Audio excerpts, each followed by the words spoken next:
The CBS Radio Mystery Theater presents...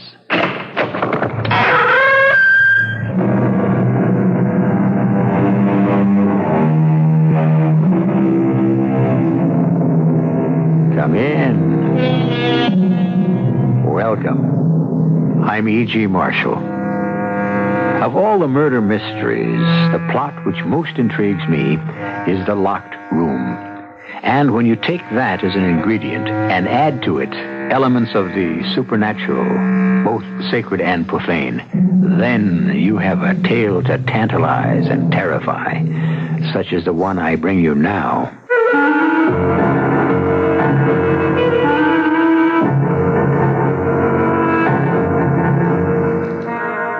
Our mystery drama, The Sealed Room Murder, was adapted from the M.D. Post story, The Doomdorf Murder, especially for the Mystery Theater by Ian Martin, and stars Howard Da Silva and Fred Gwynne.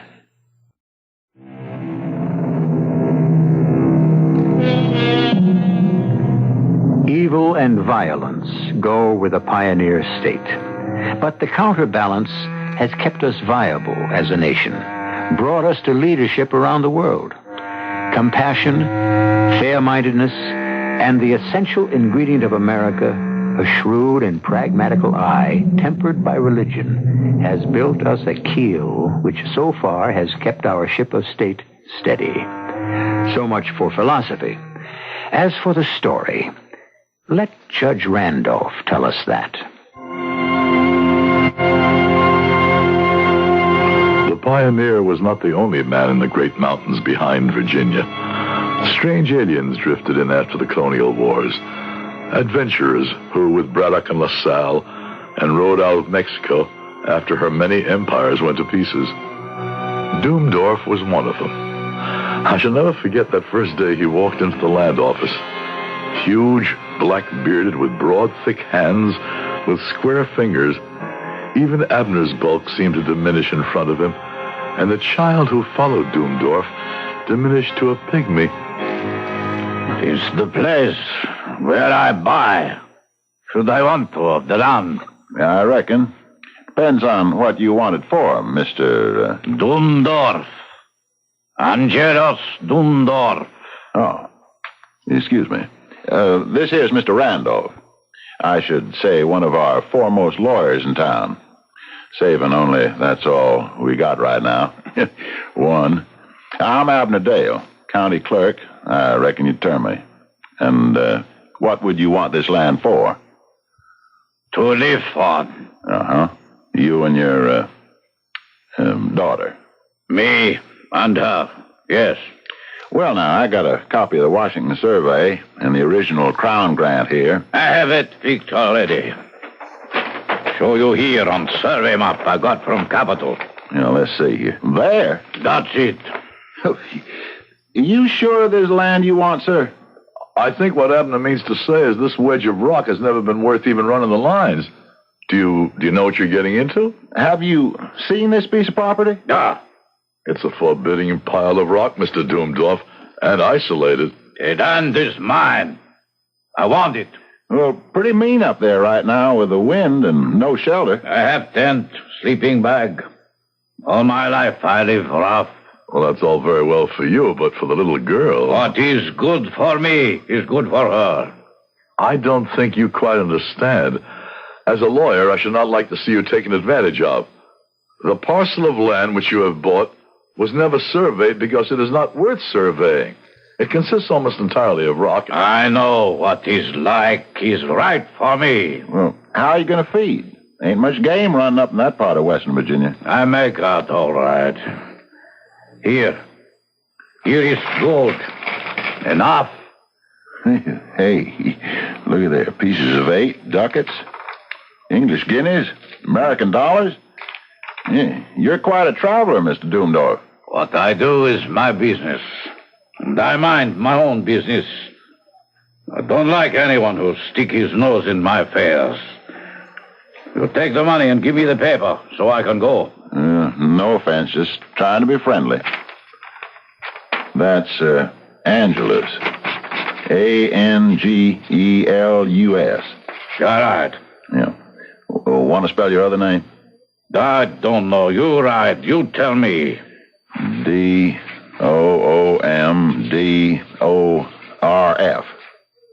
That look right? Yeah, will do. It's coming on to winter, sir. If there's any way we can help you build your house... I build myself. With enough gold, anything can be done. You will see. Now, you finish that paper, senor. Oh, yeah, I reckon.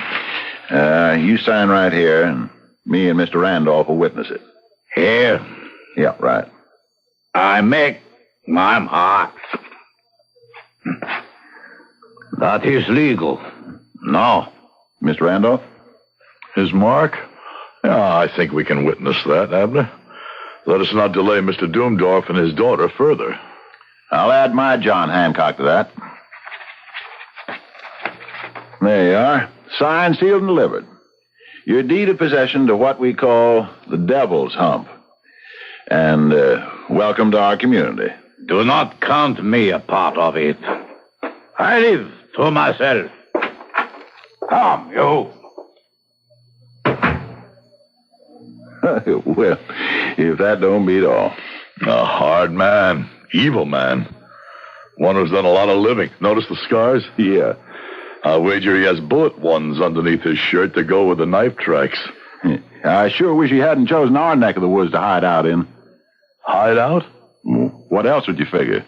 The Devil's Hump is no place for a man to make his home. That's a place for a man to set his back against the wall, to fight off what he knows is coming after him. I suppose you're right, Abner. The more's the pity. Why? Oh, that innocent child should be dragged along to share such an exile. Yeah. You get a real close look at her. What was she? Dumb that she couldn't speak?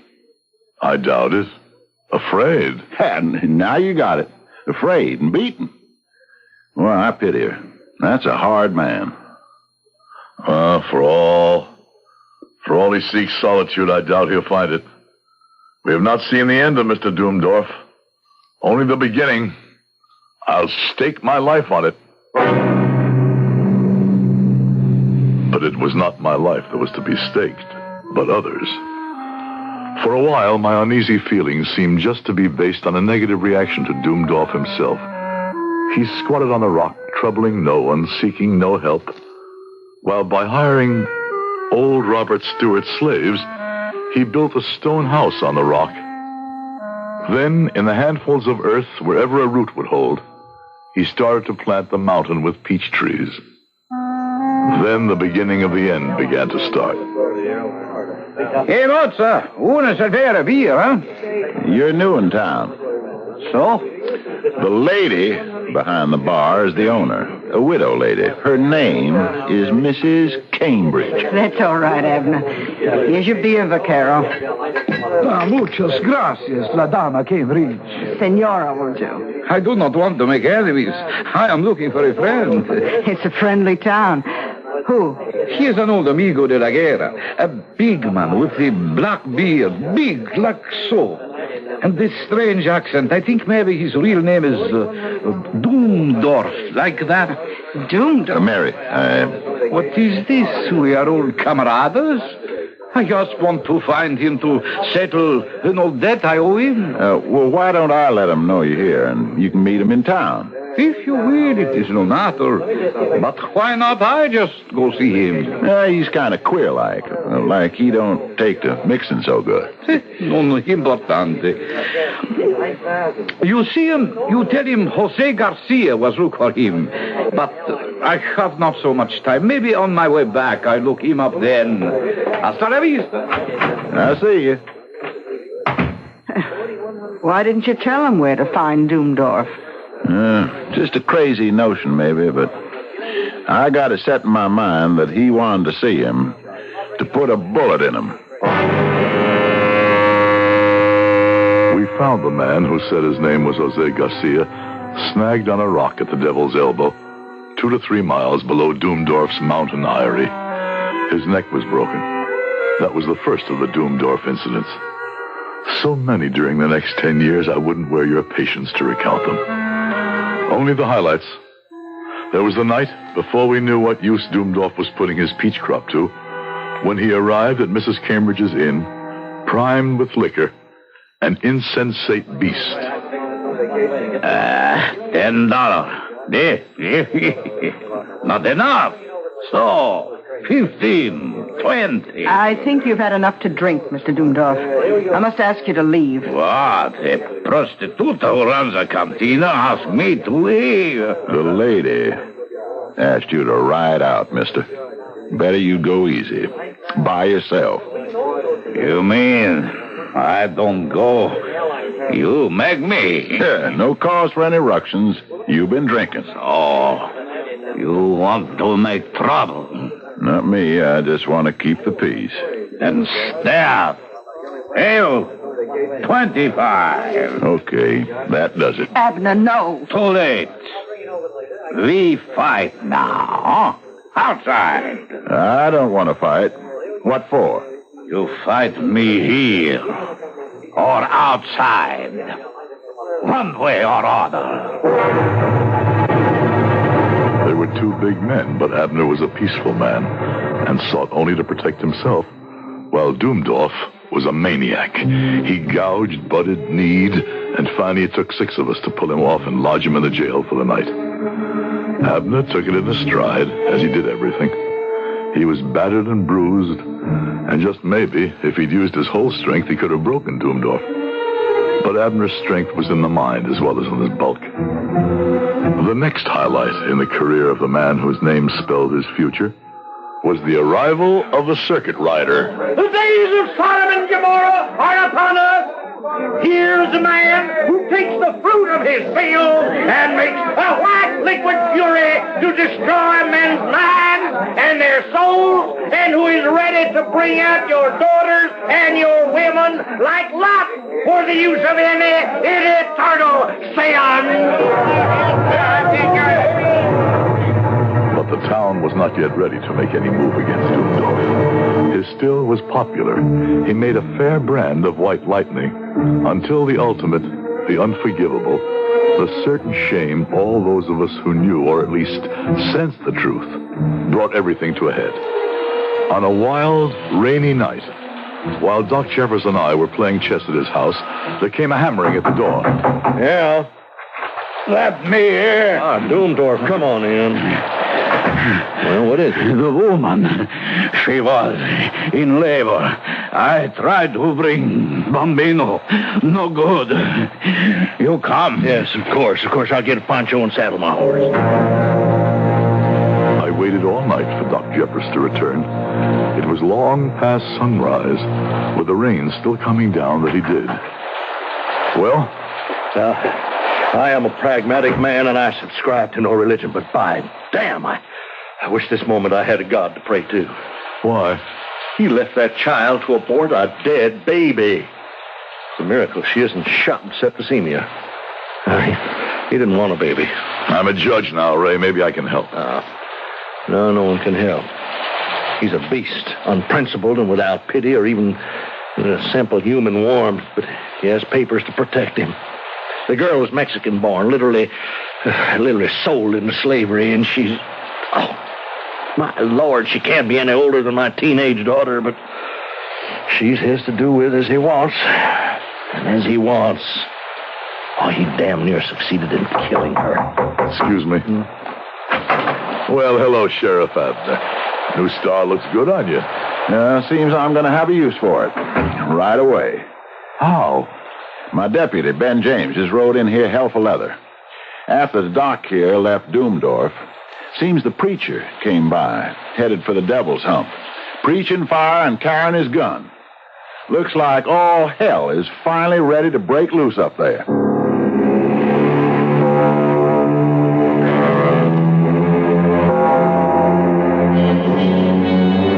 All hell break loose. All right. But for whom? For poor little... Now, there's a sad thing. Poor little who?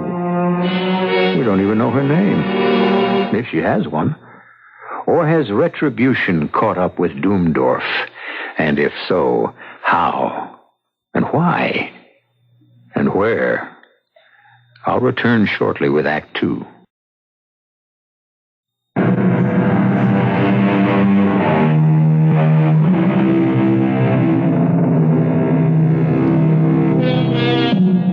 It was a long ride out to the Devil's Hump, and the afternoon sun was burning hot and steaming above the great chestnut trees that shaded the trail. A trail so narrow, the judge's horse had to follow behind Abner's. Abner had his Winchester out of the holster across his saddle. Whatever hell had broken loose, he was ready for it.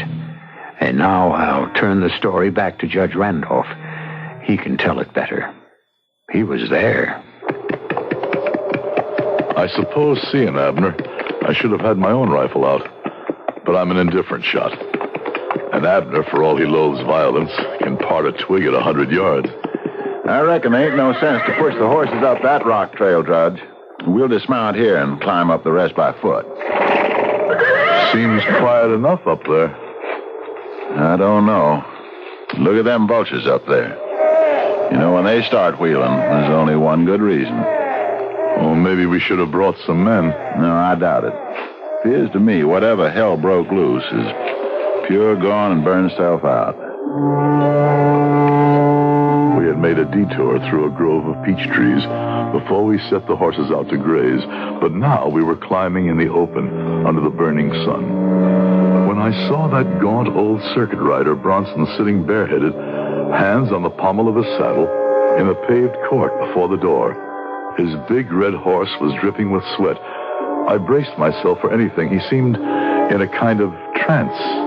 Bronson? Where's Doomdorf? Surely he covereth his feet in his summer chamber. Now look here, Bronson. No, leave him be. He's in his own world, not ours. Come on, Judge. Howdy, Mrs. Doomdorf. Si, senor. It's Sheriff Abner Dale, and I'm Judge Randolph. Where's Mr. Doomdorf? Oh, senor. He went to lie down in his south room upstairs after the midday meal. Was he feeling all right? Oh, yes. That is what he does every day. It is his custom. Ah, so. Did you send Ben James for us? Send for you? Oh, no, senor. But come in. I will take you upstairs. I'm glad you are here. Why, ma'am? Well, I was in the orchard to gather some fruit if it was ripe, but when I came back, Shh. This is his door. I cannot wake him. Uh-huh. Can you open the door? Oh, no. Why? Why, are you afraid to? I could not. It is bolted. Does he always bolt it? When he goes to lie down, yes. Or whenever he sleeps anywhere. Why, because he's afraid of something? Oh, yes. Who? Those men. What men? The ones he stole from, that he fought with in Mexico for the revolution. And then he ran away. Leaving them to die? I think. Not all. They still come after him, but he is too careful. Here, he cannot be surprised. Yeah. Maybe just for once he wasn't so careful, and they did. Knock on the door, Abner. Sure thing. Doomdorf! Doomdorf, wake up! You in there? Let me. Doomdorf, it's all right. This is Judge Randolph. Doomdorf, come out. If he could come out, he would. I do not think he can come out. Any other doors to this room? No. Windows? The house is built on the cliff. No way in from the outside. All right, Abner. Let's break it down. Stand back, Judge. I'll get it. This time. Keep back till I make sure the coast is clear. Doomdorf? Doomdorf, you... What is it? Oh, he is dead. I'm afraid so. Oh, then at last I have killed him.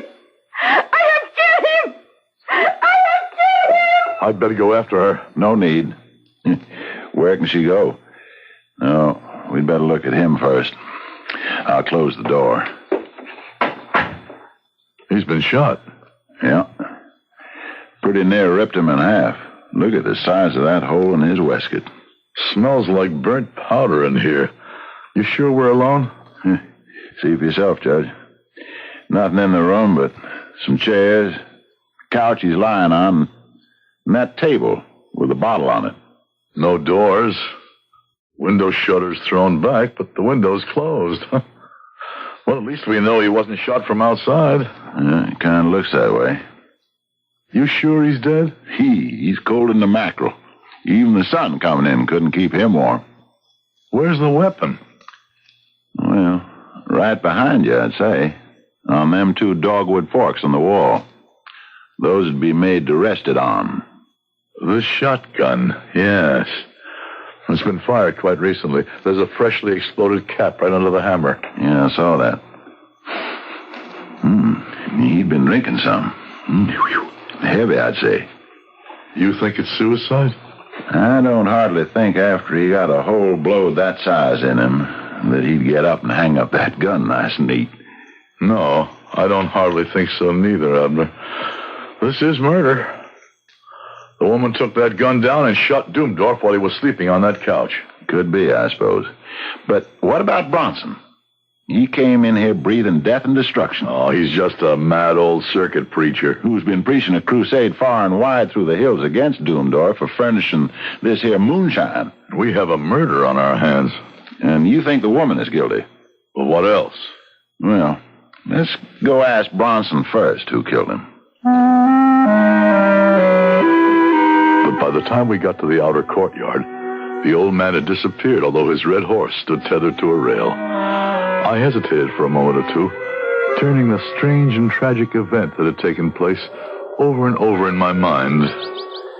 Come with me, Judge, around the other side of the house, huh? Very well. Yeah, but stay behind me for cover. Cover from what? Who knows? There's a murder around here somewhere. Well, the woman has already confessed. I think she's not quite right in the head after all she's gone through. Hey, hold it. What? The back of the house. Flush with the edge of the cliff. Over 100-foot drop to the river. Judge, Doomdorf was a soldier, all right. Well, how do you reckon that for certain? Any good general first makes sure his rear is protected, and he couldn't be flanked. The only way to flush Doomdorf out was up that goat path we climbed to the house. He knew what he was doing when he made this his castle. Yes, Abner. I recognized that years ago when that man who called himself Garcia came looking for him. I'm sure there were others who came after all that gold he brought strapped in his money belt. Only one difference with them. Or maybe 2. What? They didn't ask questions, and we never found their bodies. I suppose you're right.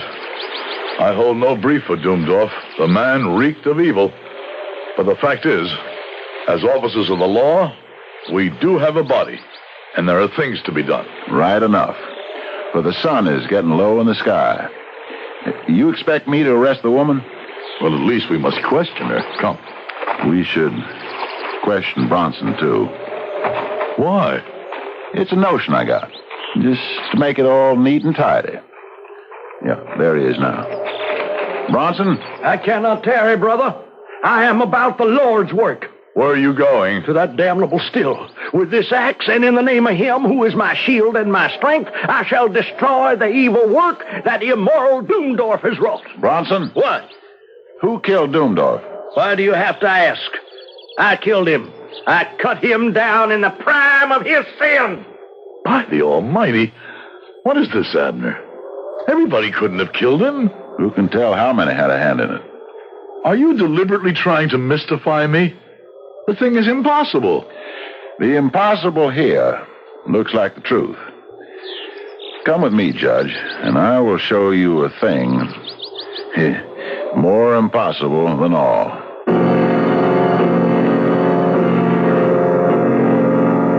I followed Abner back into the house and up the stair again to the room. The door swung open, the shattered edge of it with the lock hanging half out, and Abner closed it carefully behind us after we entered. I want to show you something, Judge. The bolt. They kept the door closed. Yes, sir. But I want you to see that it is no way connected with the lock itself. See? and it is on the inside. Now, how could the one who killed Doomdorf get into the room when we know the door was bolted and we had to break it down to enter? Only one other way. Through the windows. Well, let's look at them. Now, remember, we have seen from the outside that there is a sheer drop of at least 100 feet to the river, and the rock is as smooth as glass.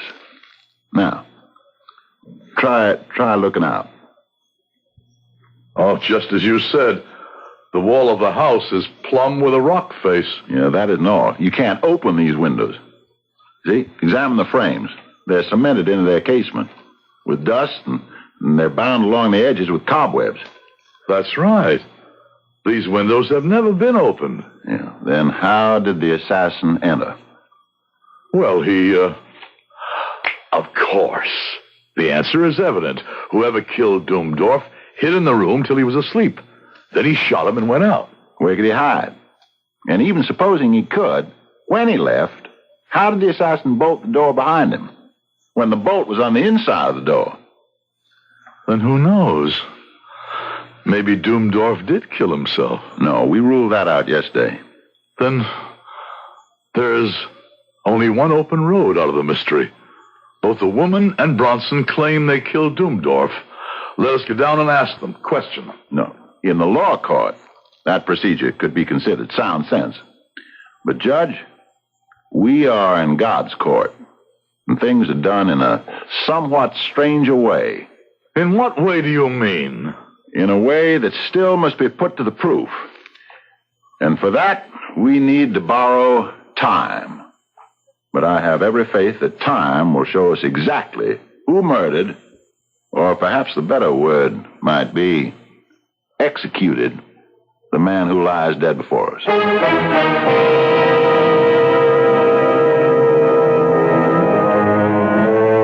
I said in the beginning, a story to terrify and tantalize. And tantalizing it must be. A man, alive and alone by himself in a locked room, has met death by the blast of a shotgun, neatly returned to its place on the wall. By whose hand? In what way? These are the questions, and others, to be answered when I return shortly with Act 3.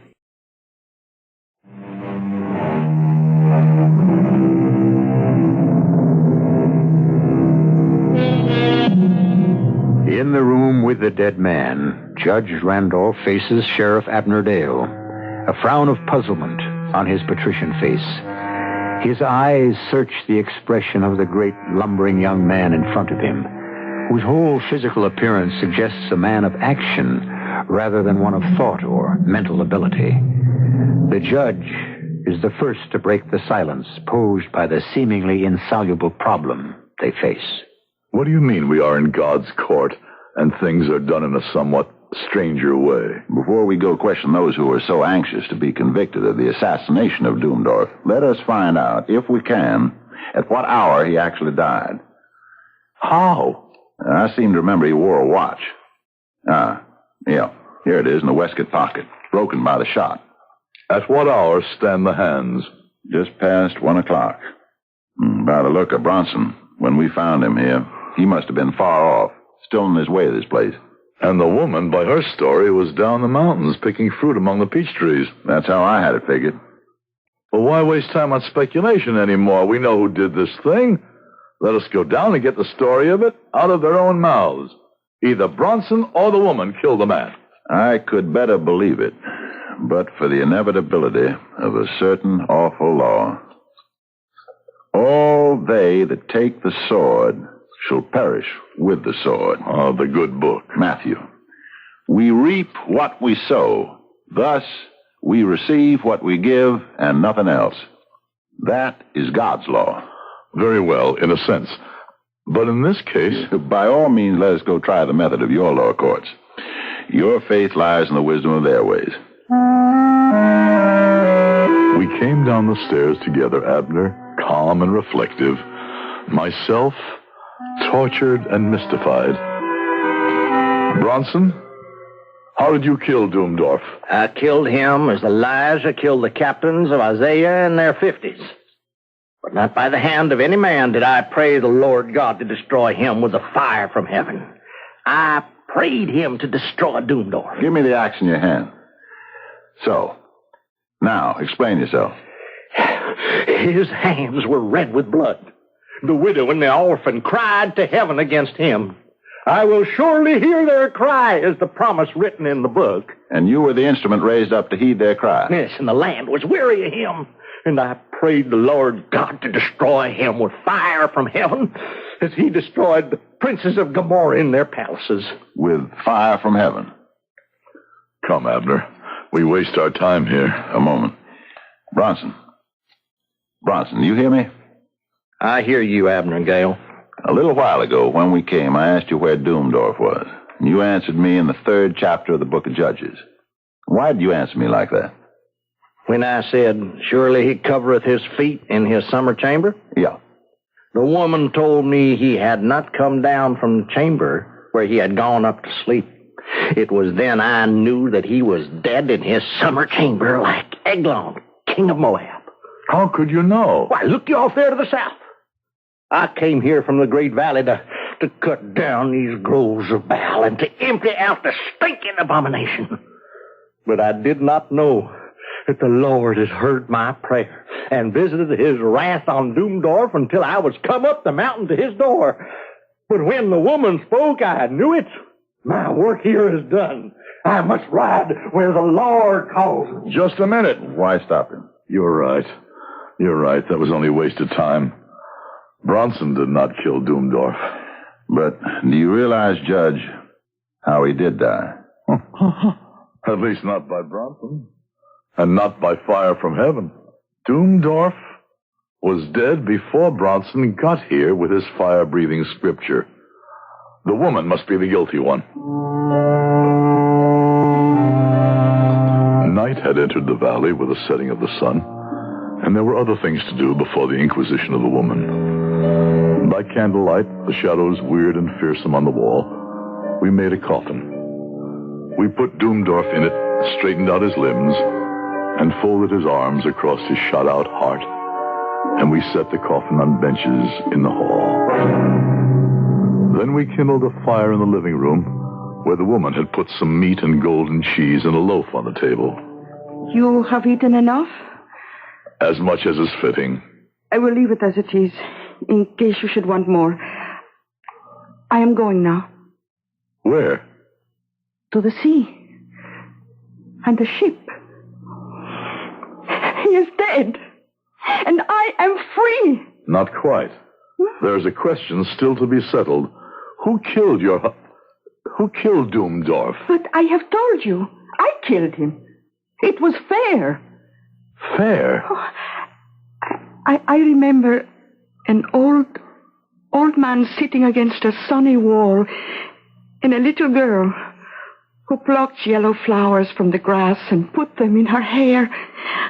She laughed and she was happy because she was 12 years old, and in a few days she would be 13 and she would make her novena. But they were bad times, and the big stranger with the black beard and the hard hands came to the old man and talked. And after he had talked a long time, he gave the old man a gold chain and some money.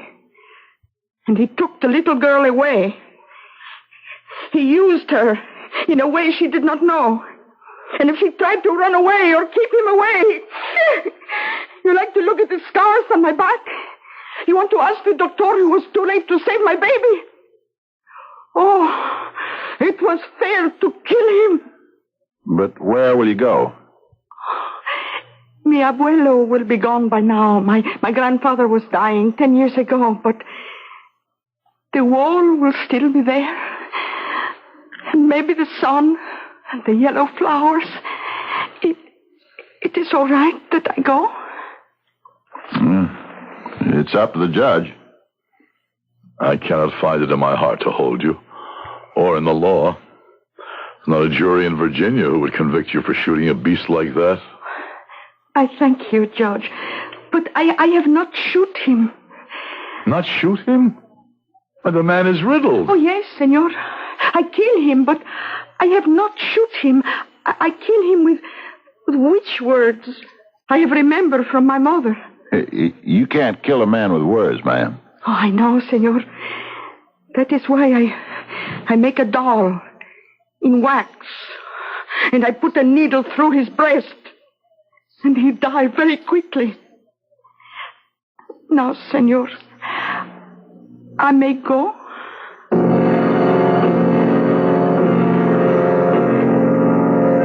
It was good that you let her go, Judge. No, it was pathetic. A harmless little dream to rid herself of a monster with an enchanted straw man.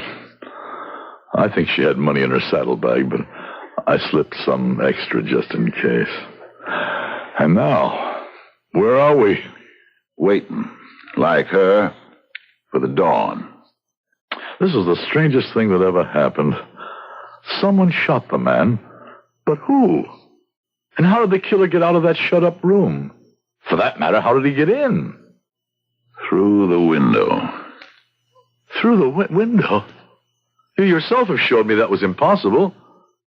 You proved it could never have been opened. I did. It never was opened. Abner, what are you trying to tell me? How Doomdorf died. You're trying to say that the one who killed him climbed that sheer wall, got in through a closed window, without even disturbing a crumb of dust or breaking a cobweb? I'm telling you, the murderer of Doomdorf did even more. What?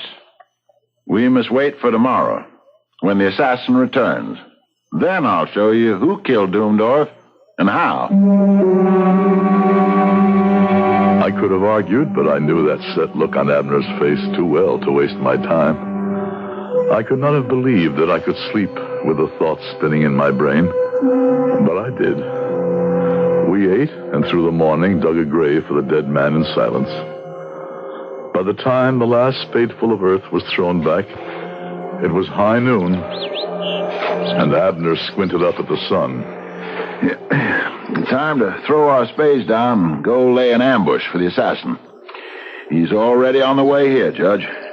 Where do we go? Back to the house and up to Doomdorf's room.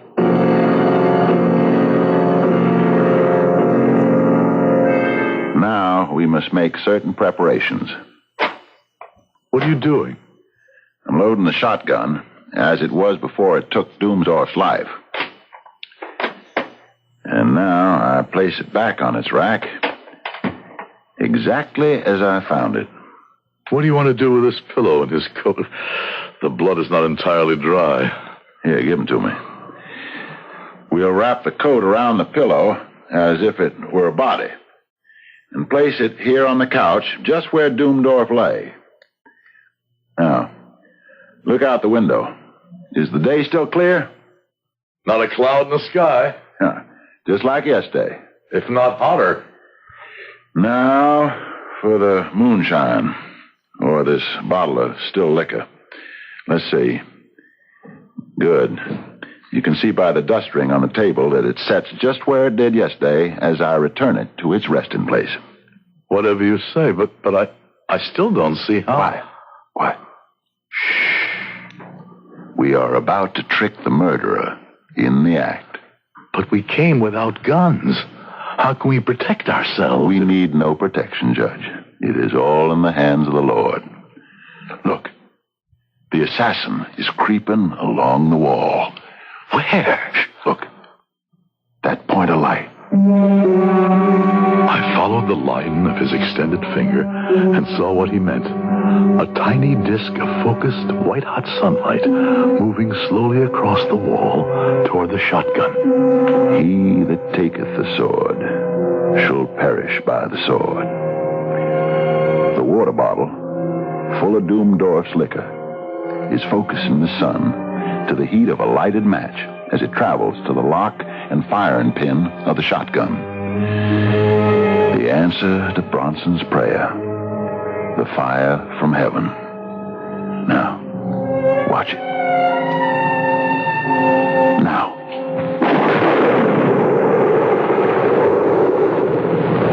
As the pinpoint of sunlight reached the percussion cap, the gun exploded as though the trigger had been pulled.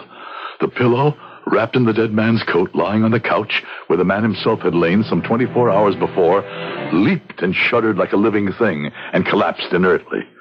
The room was still echoing with the sound of the explosion. My own voice sounded cramped and hoarse as I said, "And we mistrust coincidence. Why, it is a world filled with the joinder of accidents. It is a world filled with the mysterious justice of God."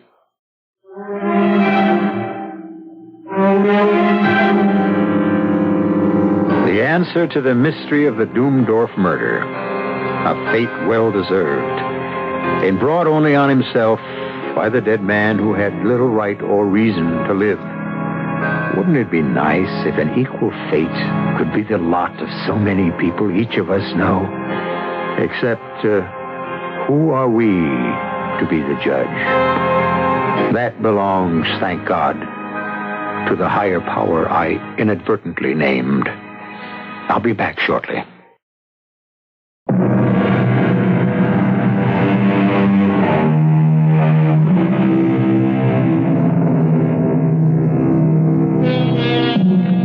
It seems to me necessary, in conclusion, to put a quote used in this story in its exact context. When Jesus had been betrayed by Judas, and when the high priest's men came to take him by force, one of those with him struck out against the attackers, wounding him. It was then that Jesus spoke the full quote, saying, "Put up again thy sword into its place, for all they that take up the sword shall perish with the sword." As you see, it was still and always the Prince of Peace who spoke. Our cast included Howard Da Silva, Fred Gwynne, Bryna Rayburn, Ian Martin, and Earl Hammond. The entire production was under the direction of Hyman Brown. This is E.G. Marshall inviting you to return to our Mystery Theater for another adventure in the macabre. Until next time, pleasant dreams.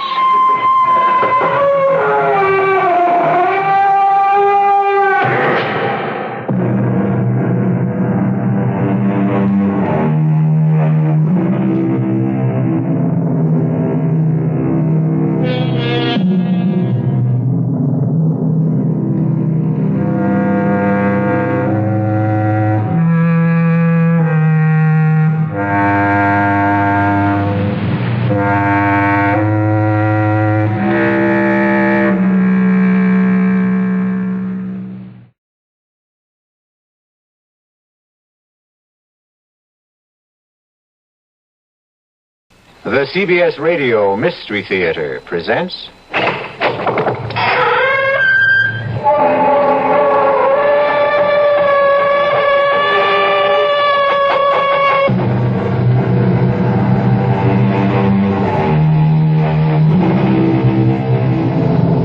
Come in. Welcome. I'm E.G. Marshall. Welcome to the terrifying world of your own imagination.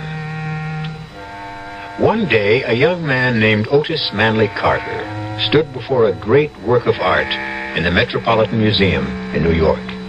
It was a portrait so beautiful that it brought tears to his eyes.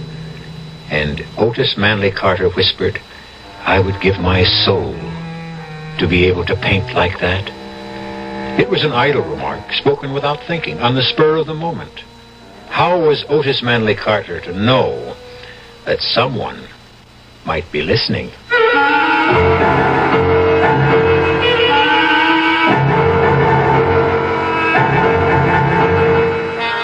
Our mystery drama, A Portrait of Death, was written especially for the Mystery Theater by Sam Dan and stars Nat Polen.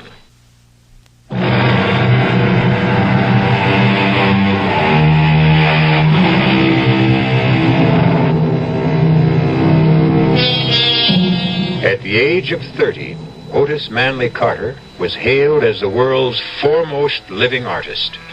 He towered above his contemporaries. To describe his work, one had to compare it with the great masters of the past. No one But no one painting today could breathe life into a portrait to match Otis Manley Carter.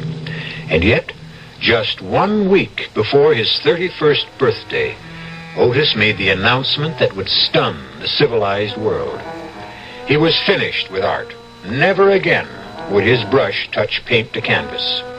He would neither amplify his statement nor answer questions. He simply disappeared, and only 2 people in all the world knew the reason why. One, of course, was Otis himself. The other was a detective on the New York City police force, Sergeant Bert Dennison. Bert! Bert, what are you doing? Just having a cup of coffee. We'll be late. Late? All I gotta do is put on my jacket, and that takes all of 15 seconds. Oh, I'm just so nervous. Why? Why?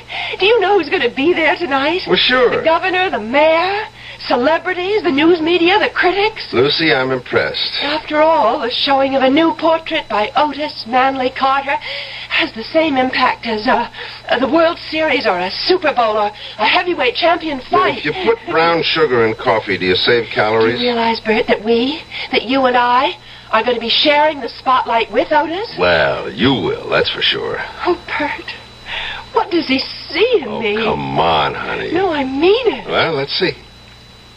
You're pretty. Well, I'm not beautiful. And you're smart. But I'm not brilliant. What can I tell you? He's an artist. All artists are crazy. But the most fascinating women in the world are ready to throw themselves at his feet. Sis, you're pretty fascinating yourself. Thanks to you, Bert. Thanks to me? You sent me through college, and there were the trips to Europe. Well, I had to shape you up before I could marry you off. And it looks like you got yourself the grand prize, the great Otis Manley Carter. Oh, Bert, I want you to like him. Oh, I like him. I like him. He's so sweet, so kind. Except? What do you mean, except? Well, except every time he paints somebody's picture, it seems to me that person dies. What are you talking about? Now, tonight's portrait, that actress, Lila Beaumont, she just died suddenly, didn't she? But what does that have to do And with... in the last 5 years, he painted 4 other women. Not one of those women is alive today. Did you know that? No, I didn't know that. May I ask you how you knew that? I checked Mr. Otis Carter out. World-famous artist or not, I ran him through the ringer. Do you mean you actually investigated Do you Otis? think I'd let you marry him if I didn't? Oh, honestly, I don't know anyone who lives his job 24 hours a day. You never forget you're a policeman. I'm supposed to be on duty 24 hours a day, otherwise I'm cheating the taxpayers. Well, what are you trying to imply about Otis? Nothing. Nothing at all. Just an observation. Idle observation. Oh,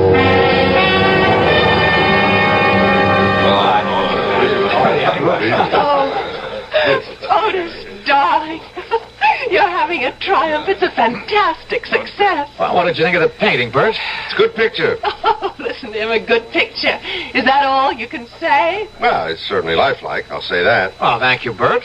Good evening, Otis. Professor DeMarco. May I offer my congratulations? I'm honored, Professor, honored.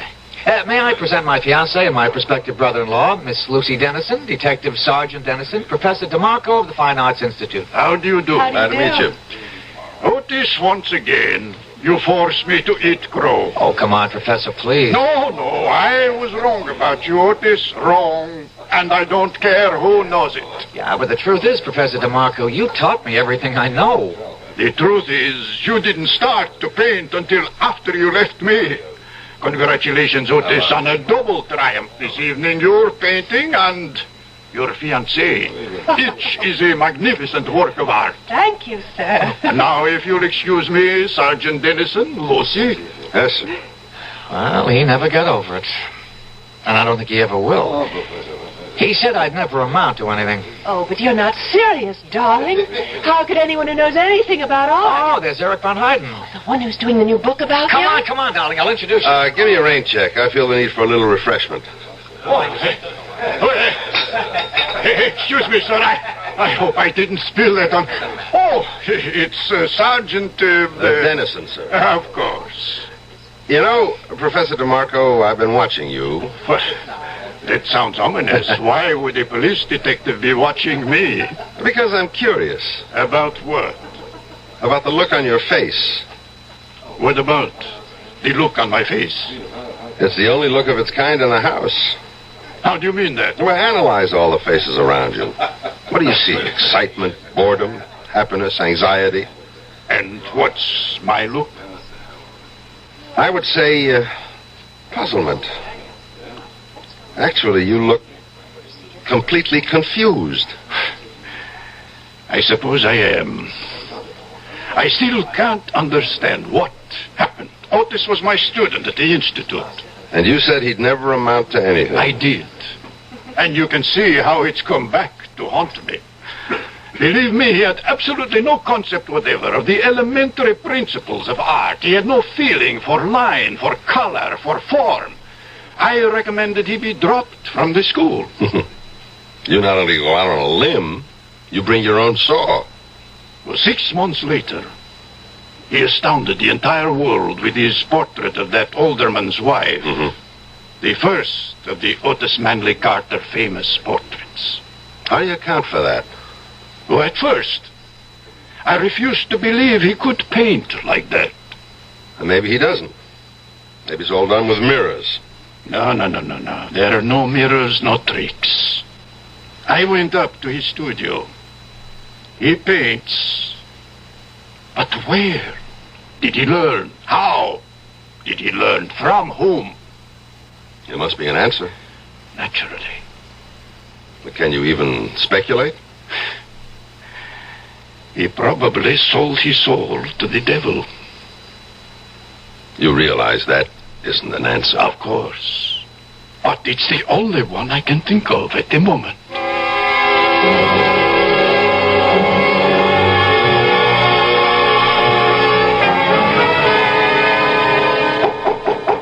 Come in. Hello there, Otis. Hope I'm not disturbing you. No, I was about to take a break. Coffee? Oh, sure.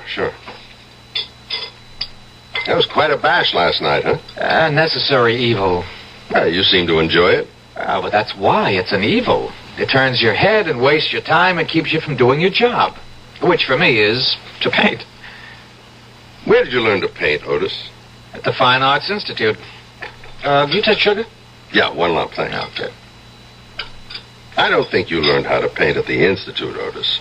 Milk? Yeah, sure. All righty. Professor DeMarco and I had a long talk about you last night. He thought you were a lost cause. Well, he did. And I suppose I was for a while. So, how did the ugly duckling turn into a swan? Well, some people are slow learners. DeMarco claims you just didn't have it. No, he was wrong. I always had it, but it was only in my mind. I was showing him nothing but meaningless blobs and dabs. They had to drop me from the school. Where did you study after that? Nowhere. I just went to the museum every day. That's all? That's all. And then, one morning I was looking at some of the old masters, just worshipping at the shrine, as it were, and wishing and hoping and praying that one day I, too, could... Well, the most remarkable thing happened. Yes? Well, suddenly everything that Professor DeMarco had ever tried to teach me just began to make sense. No, it was more than that. It all became a part of the way I feel and the way I think and the way I see. I was trembling all over. What did you do? I went home, picked up my brushes, and from that day on, I was a painter. Just like that? Well, in psychology, there is such a thing as the delayed reaction. Yeah, I know. Bert, Lucy and I want you to join us for dinner tonight, I never refuse an invitation to dinner. Otis, your latest portrait of Lila Beaumont. Poor Lila. She never really saw it. She died the day it was finished. What did she die of? I don't know, Bert. I don't think anybody does.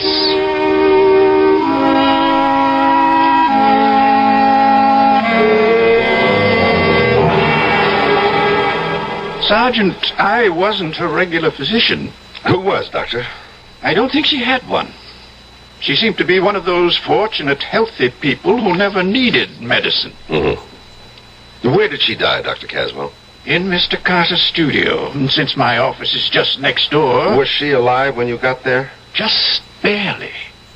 She seemed to show all the signs of utter exhaustion. So that's what I wrote on the death certificate.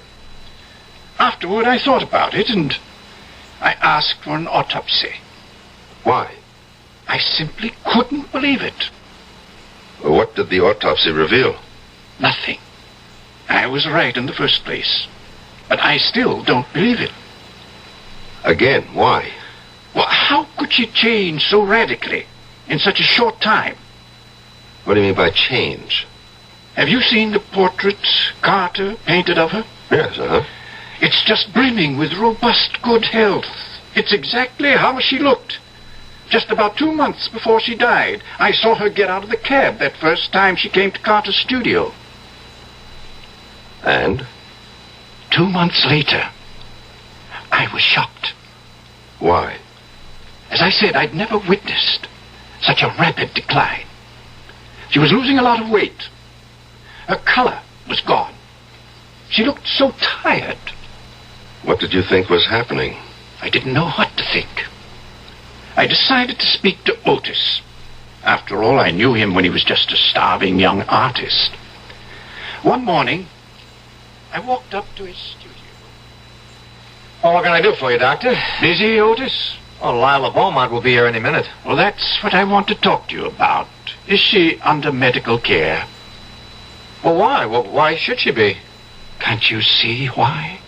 What are you talking about? Otis, she looks terrible. Oh, she looks great. She's becoming dangerously thin. She has no color. Doctor, are you serious? Are you serious, Otis? Well, I don't understand what you're trying to say. You mean you can't see anything wrong with Lila Beaumont? She looks better than ever. Good morning, Lila.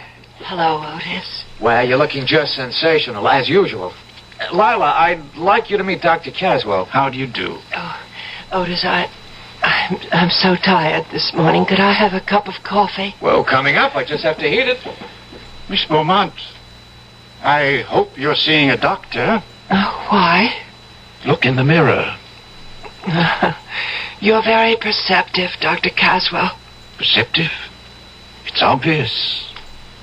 For one thing, you're losing your looks. Yes. Your looks are your livelihood. Shouldn't you want to do something about it? What can I do? There's a man, and he no longer loves me. But the doctor could prevent this ravaging. There's no way a doctor can help me. But you need special treatment. I would say, Miss Beaumont, that right now you should be in a hospital. Oh, you may be right, Doctor. I don't care anymore. I just don't care anymore. Is that the reason she died, Dr. Caswell? Because some guy gave her the gate? They say you can die of a broken heart. What do you say? Well, I just can't see a vital and perfectly healthy woman like Lila Beaumont simply withering away in so short a time. But if her appearance had changed so drastically, how come Otis didn't see it? You'll have to ask Otis. You still haven't told me, Dr. Caswell. What did she die of? But I did tell you. I don't know. Nobody knows.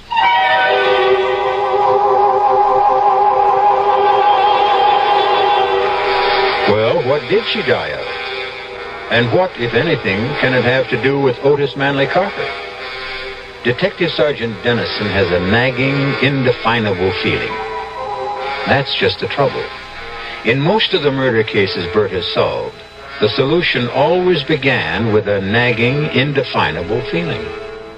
We'll see where this feeling leads when I return shortly with Act 2.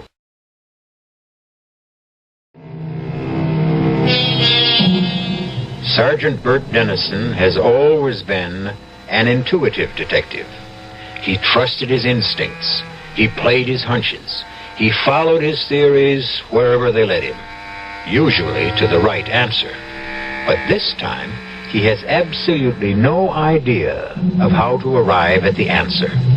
As a matter of fact, at this point, he can't even formulate the question. You really should skip dessert, Bert. I'll only have one helping. Well, do you want to tell him, Lucy? No, darling, I think you should be the one. Somebody's supposed to tell me something? I hope the wedding hasn't been canceled. Oh, no, Bert. Sunday, right on schedule. Otis has something to say to you, Bert. We have a wedding gift for you, Bert. Me? Why? I'm not getting married. Well, that's why you need a gift. Now, on Sunday, Lucy is leaving your house forever.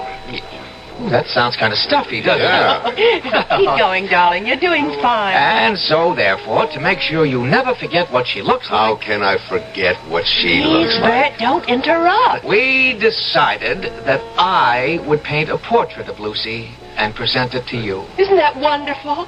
Can you imagine that you're going to own an original Otis Manley Carter? Yeah, but, Well, what is it? well, these things are valuable. You just can't afford $1 million couldn't buy all the wonderful things you did for your sister, and I'm grateful. Bert, what's on your mind? Well, isn't it bad luck for an artist to paint a picture of his own wife? Oh, now, where did you ever hear that? They all did it. Bert, something is bothering you. Yeah, well, I might as well say it. I don't want to hurt your feelings, but I couldn't accept the gift. Bert! Why? I just can't explain it. Otis, you want to give me a gift I'd really like? Of course. Well, just promise me you'll never paint a picture of Lucy. Never. Now, what kind of I'm nonsense... asking him, Lucy. What about it, Otis? Well, one of the reasons I'm marrying her is so that I can always have her near me, so that I can always capture those fantastic expressions and moods. Oh, really? I thought you fell in love with my mind. Yeah, I did. I did. It's your mind that gives animation and meaning. What about it, Otis? I wish you'd tell me why. I wish I could. But I don't think I can. How about it, Otis? Will you promise? All right, Bert. I promise.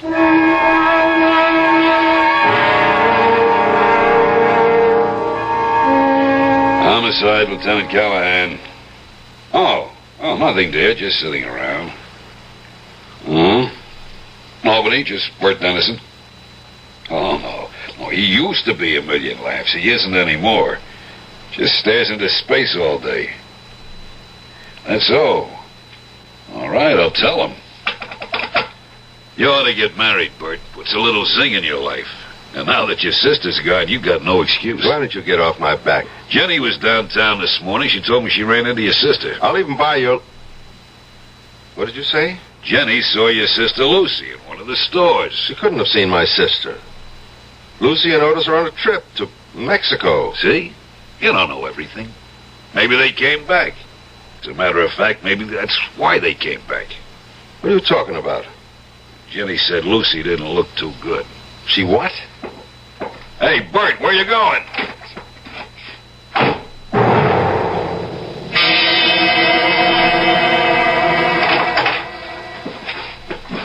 Bert! Yes, it's Bert. You never told me you were back. Oh, we meant to. We just got in this morning and we haven't even unpacked. Of course not. How could you unpack when you never packed in the first place? All your clothes are in the closet. Bags are up on the shelf. You didn't go anywhere, did you? Oh, I want you to call a doctor. There's Dr. Caswell. He's just next door. Well, why do I need a doctor? You look terrible. Oh, well... You've lost about 5 pounds. There's no color in your face. Oh, it's absolutely true. I lost 5 pounds because I'm on a diet. And if there's no color in my face, it's because I don't have my makeup on. You sound tired. Well, we were up late last night. Why did you want me to think you were in Mexico? Bert, you and I, we've been very close. We've shared a home. You've practically raised me. Never mind all that. What are you leading up to? Well, we'd see each other every day and talk to each other and actually have no lives away from each other. I wasn't aware of that. So, I thought that since I'm a married woman, now we just have to get used to a different kind of relationship. Uh-huh. You can tell when I'm lying. I can tell when you're lying.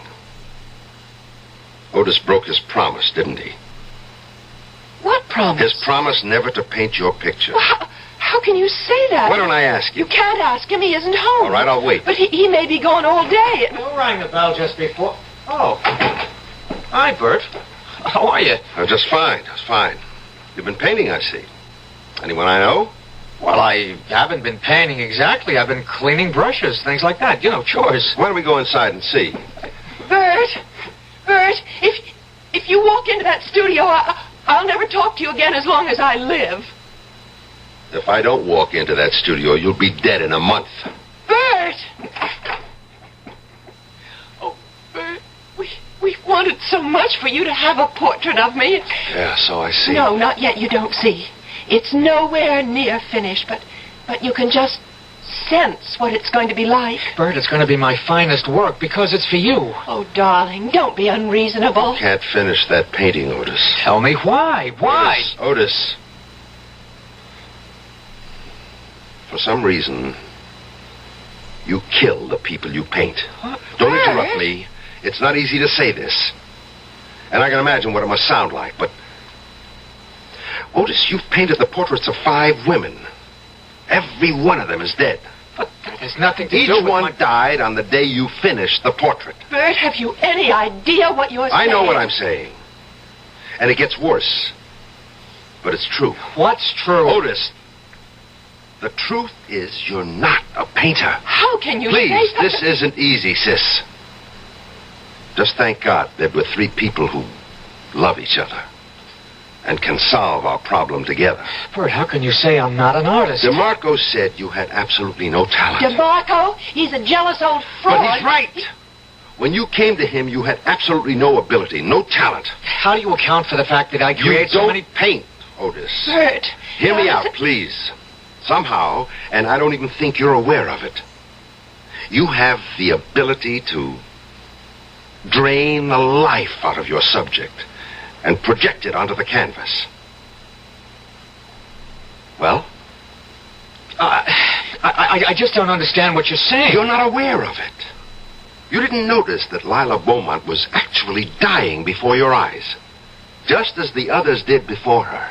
Bert, tell me this is a joke. No, it isn't a joke. Look at Lucy, Otis. She doesn't look ill. I honestly can't see anything wrong. Lucy, look in the mirror. Look. And then tell me there's nothing wrong with you. I don't have to look. I know. Then what I have been saying... It's just that... Well, I've been worried. About what? About Otis. Darling, why? Oh, I'm afraid one day you'll get tired of me. Lucy. There's so many women who are after you. But you're the only woman I want. You know that. Yes, I know. But sometimes I can't sleep at night, and that's the reason that I'm not looking my best. No. The painting's the reason. And Otis, you must promise to destroy that painting. I can't do that. Then I will. Bert, put down that knife. Take your hand off me, Otis. Bert, don't hit him. I won't let you destroy my painting. And I won't let you kill my sister. Otis! Otis! Oh. Bert! Lucy, stop him! That takes care of that. Bert, you're crazy. Get up, Otis. I didn't hit you that hard. Look at what you did to my painting. Do you know what you've done? Yes, I destroyed the canvas. And look at your wife. Look at yourself, Lucy. Your color is back. Bert, you're a fool. If my color is back, it's because I'm furious. No, you've got your old vitality and strength. You'll be all right now, Lucy. Bert! There's really nothing we can talk about. I did what I had to do. And now let's forget it.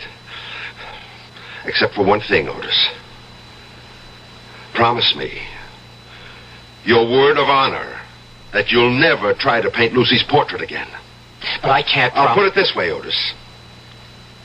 If you ever try to paint her portrait, I'll kill you.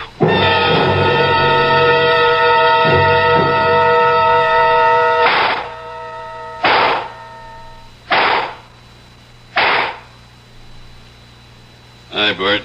Callahan? Thought I'd find you down here in the range. Good cluster, except for that one shot off to the left. Probably a faulty cartridge. Sure, it's never the shooter, it's always the show. What is it you're getting out of your system tonight? Nothing at all. Want to sit down and talk for a minute? About what? About you and me. All right. What is there to say? We have to decide what I'm going to do about you. Why? Because Otis and Lucy were in my office this afternoon. They're two very scared kids. They've got nothing to be scared of. Not for themselves. For you. Why? Oh, come on, Bert. You know why. They told me everything. Oh, that's nice. My own sister. She only did it because she loves you. Yeah. She told you how all of them die when he paints their portraits? Yeah. Well, what do you think? Here's what I think. I just put in this application. Application? For your leave of absence. But I'm not... Yes, you are. It'll all be done quietly, and when you're better, you can come back to duty as if nothing happened. Where am I supposed to go? There's a private sanitarium. Absolutely the top doctor. Callahan, I'm not crazy. Of course not. You just got this temporary little quirk, and it can be ironed out easily. Subconsciously, I guess you just miss not having Lucy around the house. Well, thanks for everything, but I'm not going. In light of what happened in the studio this morning, I'm afraid your choices are limited. Callahan! Is it the quiet, private sanitarium, or do we have to put you into the city hospital for observation? Callahan, what are you telling me? I'm telling you to hand over your revolver.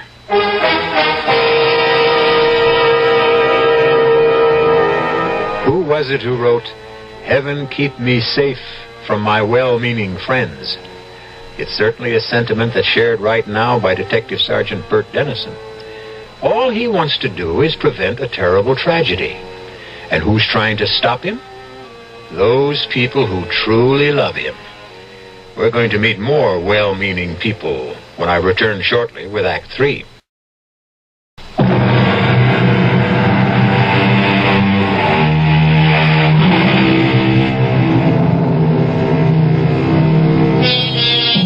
The best mirror is the face of an old friend. Sergeant Dennison stares at Lieutenant Callahan.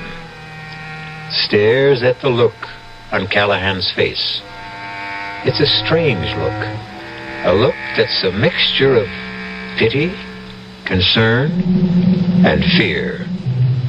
And suddenly Dennison realizes that this must be the same look that showed so often when he knew he had to arrest a suspect who might turn out to be criminally insane. I have to have your service revolver, Bert. Want to put the cuffs on me too, Callahan? Cut it out. Why not? It's a pinch, isn't it? It's nothing of the sort, and you know it. Now look, let's go to your apartment, pick up some stuff, and I'll drive you to this place myself. Tell me something, Callahan. Don't you want to hear my side of it? Bert, you slugged your brother-in-law, you slashed the painting. So? That's violence. You and me, we never used violence in the line of duty? Justified force. Slice it any way. Why am I wrong this time? Because what you say is crazy. Callahan, you and me, we're not the new breed of college cops who know everything, but still we're very careful about that word crazy. You mean you really believe Otis kills people by painting their portraits? Yeah. Quit fighting me. Work with me. How? Let's go out and get some expert testimony.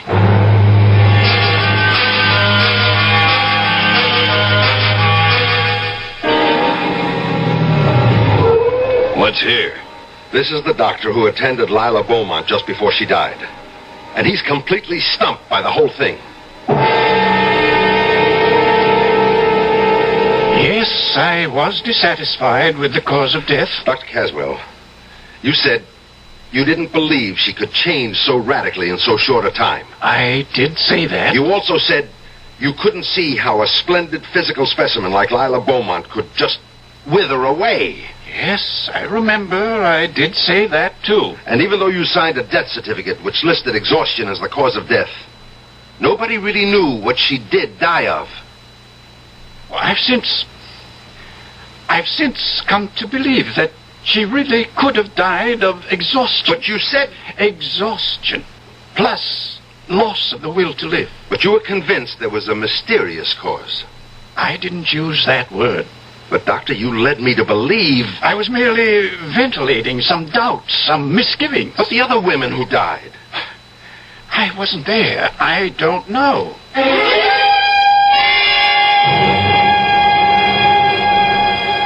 You told me, Professor DeMarco, that Otis had no concept of the basic principles of art. I did.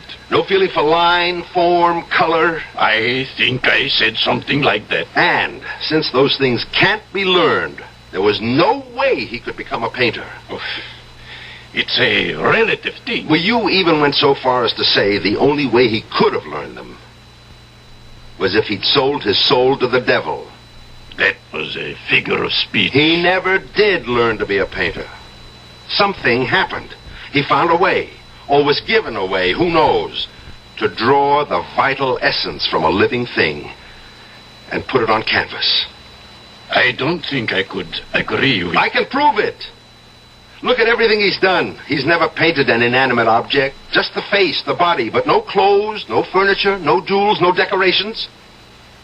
I'm sorry if I gave you the wrong impression. Maybe I was jealous. Jealous of what?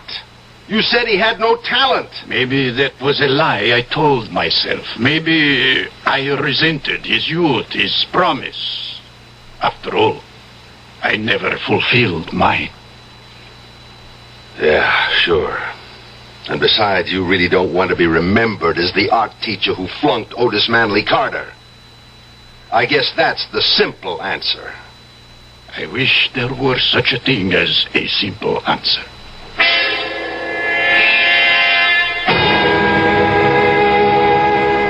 Well, Bert, you've got to admit it's really a comfortable room with a great view of the ocean. And you've even got a refrigerator. Yeah. What happens now, Callahan? Well, starting tomorrow, the doctors will begin working with you. You'll be straightened out in no time. I see. I'm the one who has to be straightened out. That's how it is. Even if I happen to be right. Those are the rules of the game, Bert. But I'm not crazy, Callahan. You and I know what crazy is. Crazy is when most people don't agree with you. You're a big help. I'll come up and see you this weekend. I can hardly wait. I better ring for the guy to come let me out. What do you mean you got a ring? Well, door's locked from the outside. Huh? It doesn't mean anything, Bert. It's just routine. I mean... Yeah, I know what you mean. I might as well be in jail.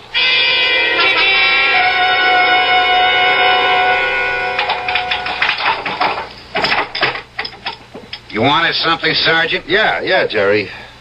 How can I make a phone call? You can't. What do you mean I can't?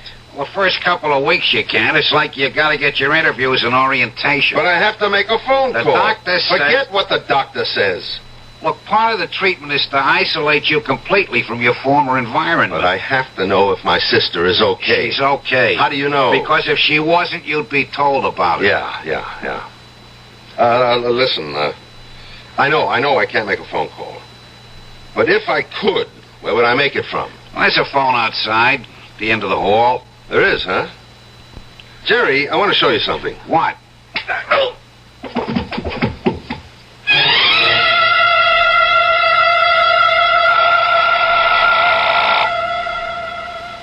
Come on, Lucy. Answer it. Hello? Lucy. What? Lucy. Yes, I'm Lucy. Who's this? It's me, Bert. Who? Bert. No, Bert isn't here. Could you call back later? Lucy! Oh, my good Lord.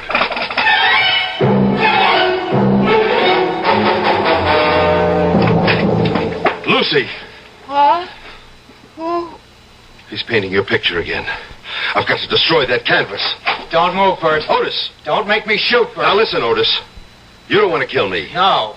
I'd only want to hit you in the foot, but I'm a bad shot. Now, please, Bert, just stand still. What are you doing with a gun, Otis? That's not your style. Callahan called us. He said you'd broken out of the sanitarium. He wants me to phone him if you show up here. You're killing Lucy. Look at her. Bert, I don't know what's gotten into you. Is the painting almost finished? What business is that of yours? What more has to be done on the painting? I just have to finish her mouth. And when you do, she's going to die. How can you believe... Do you love her, Otis? You know I love her. Destroy the painting. I can't. I can. I'm warning you, Bert. I'm going to walk into your studio, and I'm going to destroy that painting. You take one step and I'll shoot you. I'll just have to take the chance. I've still got 5 bullets in the gun. All of them can't miss. Otis, look at Lucy. Look at her. She's dying. That isn't true. You don't want to see it. If I could prove you're killing her, would you destroy the painting? How could you prove such Would you destroy the painting? Yes. Let's go back into the studio, Otis. Oh, no, it's a trick. You've got the gun, Otis. What are you afraid of? Come on. All right, you just stand near the wall. You keep far away from my painting. It's beautiful. Then why do you want me to destroy it? Because it is Lucy. What did you bring me in here to prove? That you kill a living thing when you paint it. On the windowsill, Otis, that flower, that geranium, paint it. Sure. I'll put the gun down and pick up the brush and you'll jump. You're afraid. You're scared. You're crazy. What you're saying is crazy. Here's your chance to prove it, Otis. Paint that flower. And if nothing happens to it, I promise, I'll go away quietly. Well? I will.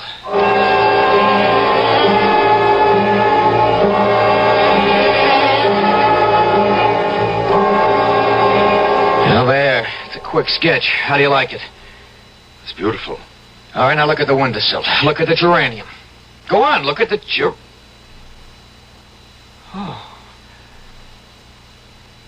Oh, no, Bert, what happened to it? You can see what happened. I can't believe it. But it's true. The color is gone. It's wilted, withered. It's dead. No. They're all dead. Lila Beaumont, those other women. And Lucy is dying. Before it's too late, Otis, you know what you have to do. No. Otis! You do it for me. No. You have to destroy that canvas yourself. Why? Because I can't keep watching you guarding my sister forever. You have to put an end to it yourself. I promise I won't paint Lucy. You must never paint anybody. I don't know if I can give it up. But you're not really a painter, Otis. Somehow you stumbled into some sort of mysterious power. And now you've got to give it up. Destroy the painting. I'll go back to Lucy. How do you know I just won't finish it? How can you trust me? I trust you. I trust you because you love Lucy.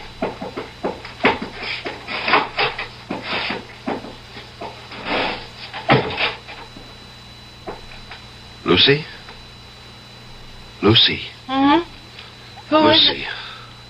Oh, Bert. I must have been napping. Oh, I feel so refreshed. Yes, you're looking better. Bert, what are you doing here? You're supposed to I know. I'm supposed to be crazy. Don't worry about it. Otis, Bert's here. Shouldn't we... No. Everything's all right. I better go straighten everybody out. Especially Callahan. Painting? Is it my imagination or... What happened to the painting? I, decided to give it up. Otis, how could you? Will you love me even if I'm not a famous painter? But, darling, Sure she'll love you, Otis. She'll love you even more.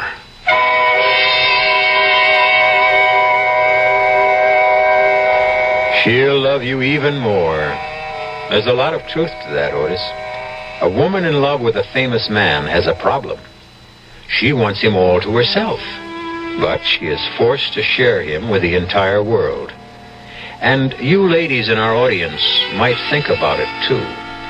If you're married to a man who doesn't seem to be going anywhere special, Look on the brighter side. Just think. You can have him all to yourself. I'll be back shortly.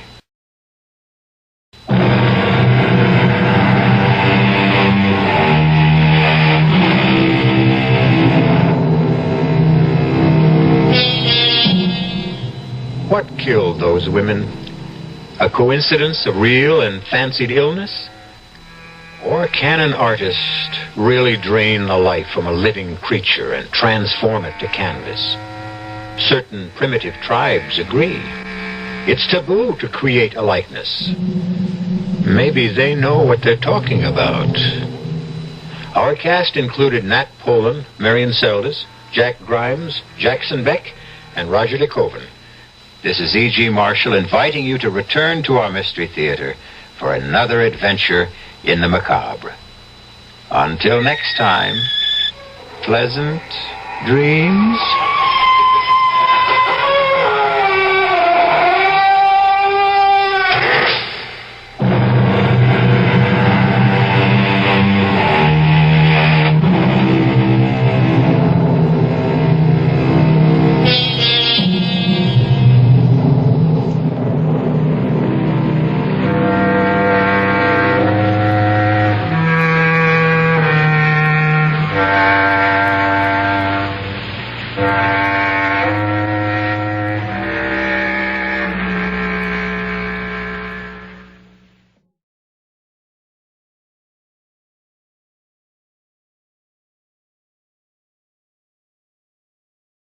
The CBS Radio Mystery Theater presents...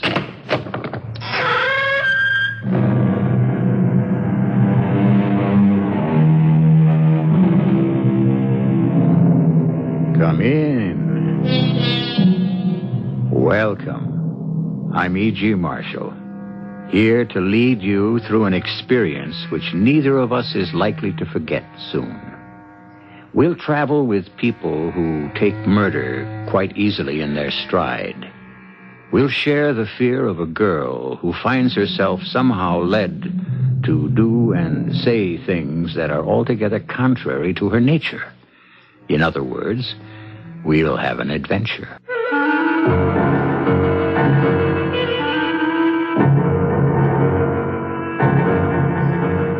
Our mystery drama, The Telltale Corpse, was written especially for the Mystery Theater by Field and Farrington and stars Earl Hammond and Catherine Byers.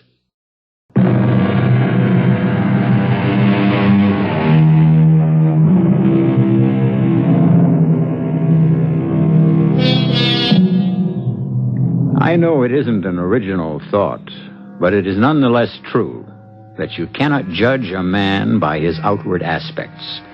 Take Ernie Blake and Sid Sullivan, for example.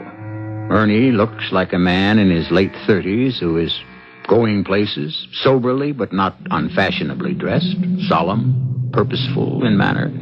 Sid is a smaller and much older man, perhaps in his middle to late 60s, bent from the burden of his years, sad but wise, if his face can be trusted. Actually, they were both released from the state penitentiary only last week.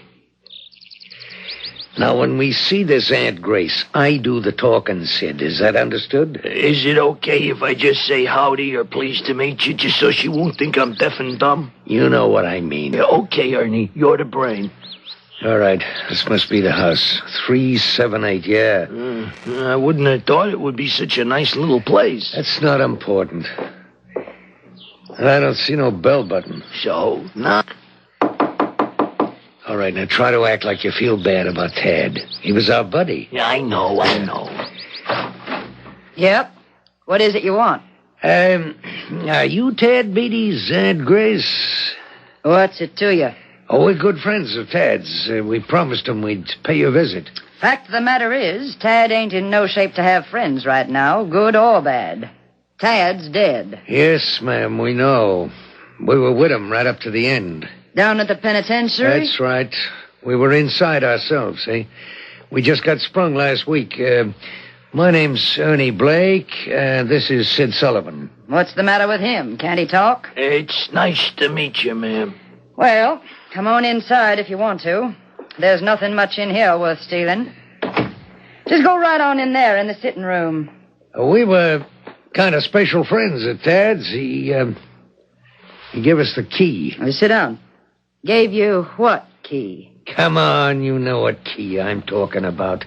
One of the 2 keys it takes to open a chest. A chest? Stored in the attic of a cottage halfway up Gooch's Peak. Half-hour's drive or so from here.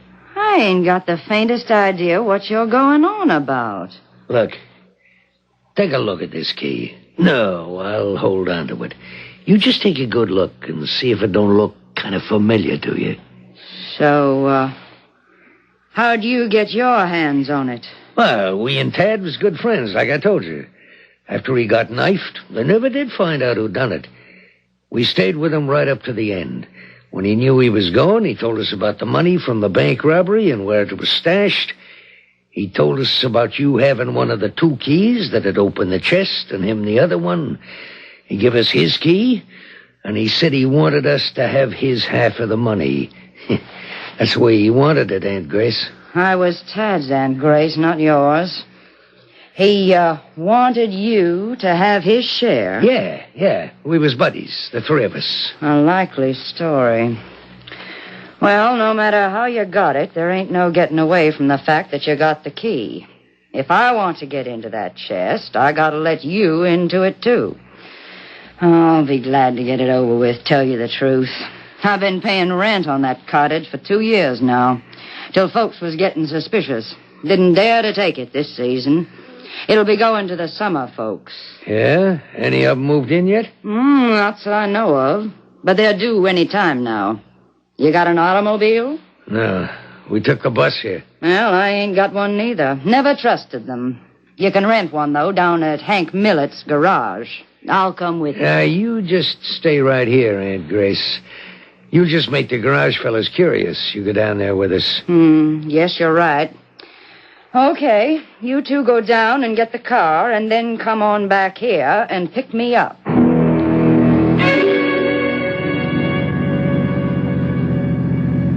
Steve, what does the red light on the dashboard mean? It means the motor's overheating, and that's the reason I'm poking along at 40 miles an hour. Won't it blow up or something? No. There's no danger of that, Alice.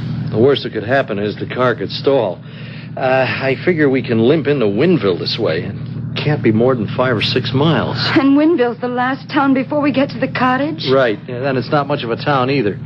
Rental agent said the population was 2,000. Oh, we should have seen the cottage before we agreed to take it. Well, it has electricity and a kitchen with an electric stove and 2 bedrooms and all the conveniences except a telephone, the agent said. Except the telephone? Now, look, you know what would happen if we had a phone. It would be ringing from the minute we walked into the place until we leave. You remember what happened last year. The office was on my back the whole time. We might as well not have taken a vacation. I know, but what if something happens and we need help? What could happen? We'll make it to Winville. What can I do for you, gentlemen? You Hank Millett? That's right.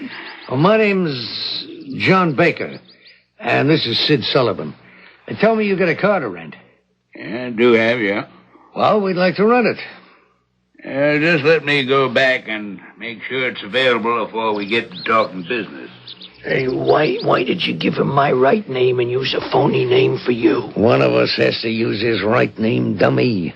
We have to show a driver's license, don't we? So why me? All gassed up and ready to travel. Yeah. Now, who told you I had a car for rent? Oh, I don't know his name. A fellow we were talking to down in the bus depot. I see. And what do you plan to use the car for? Well, we're thinking about renting a cottage somewhere in this area. We just sort of thought we'd go out and scout around a little. That suits you all right? Just fine. How long do you think you'll need the car? Oh, not long. Be back before dark, I'd say. There's no use looking at cottages when you can't see, is there? Yeah, right. Well, she's out front waiting for you. Have a nice afternoon. You don't get a deposit in advance? I don't make a practice of it. That's the reason I like to ask a few questions. Yeah. Okay, it suits us. She pulls a little to the right when you brake her, but it's nothing to worry about. Only thing I don't like is that fella's got my name. Stop worrying. We're practically home free right now.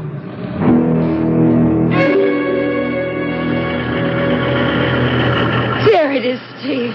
There's the garage just up ahead. Oh, a good thing, too. 1 block more and I don't think we'd have made it. Oh. And just hope it isn't beyond help. Do you think we'll be held up long? I have no idea. I certainly hope not. Howdy. Pulling in, you sounded like you could use some help. Overheated, that's for sure. Yeah, well, I just hope she's not too far gone. You know, she's been running very hot, the last 5 or 10 miles. Well, just let me see what we're up against here. Way too hot to touch, but wouldn't surprise me if we found a cracked block in there. How much of a delay would that mean? Hard to say till I can get a better look. What's happened, see, is one end of that hose came loose and you've leaked out mighty near all your water. New hose wouldn't take a minute, but I'm afraid you've done more damage. Well, let's see if I can get a better look now. Oh, we should have stopped the minute that little red light went on the dashboard. Cracked block, all right. I'm afraid it's going to cost you some money. How long will it take? It's hard to say. Whatever parts you'll need, I'll have to wait till I can get them in from Concord. Don't carry them all here. We have to have a car. Oh, I suppose we could take a taxi up to the cottage, but then we get stuck there. Oh, she's right. We do have to have a car. Couldn't go by taxi anyway. Charlie Castle's got the only one in town, and he's laid up with his arthritis. Which cottage you going to? The Carswell place, I think the agent called it. It's partway up toward Gooch's Peak. Old Aunt Grace finally letting go of that, is she? Aunt Grace? Town character, sort of. Old curmudgeon kind of lady. She's been renting that cottage for the summer last couple of years, and then never going up there. Nobody's figured out why. Well, we can't manage without a car. I'll tell you what. I got a car I rent out. Old buggy, but I keep her in good shape. Party's got it out right now, but I'm expecting them back before nightfall. I could let you have her while you're waiting for your own car to be put in running shape. Well, that would solve our problem, all right. How soon did you say you expect it? Well, before dark was all the party said.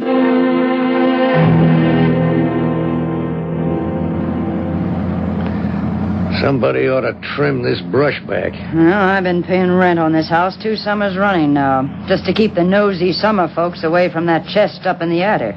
A good thing any way you look at it. The sheriff was after me to prune. They patrol the area around here now and again. I told him to stay away from the place if he didn't like the brush. The sheriff patrols around here? Just drives in and out. Nothing to get upset about. Only thing worrying me right now is, did old Mrs. Lockery see me leaving my place with 2 strangers? Mrs. Lockery? My next-door neighbor. I expect she was watching all right. She don't miss much. Hey, this is quite a place once you get to it. Ain't nothing I'm interested in except the attic.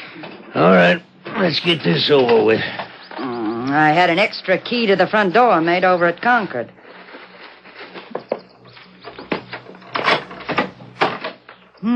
Kind of musty, and there may be some cobwebs.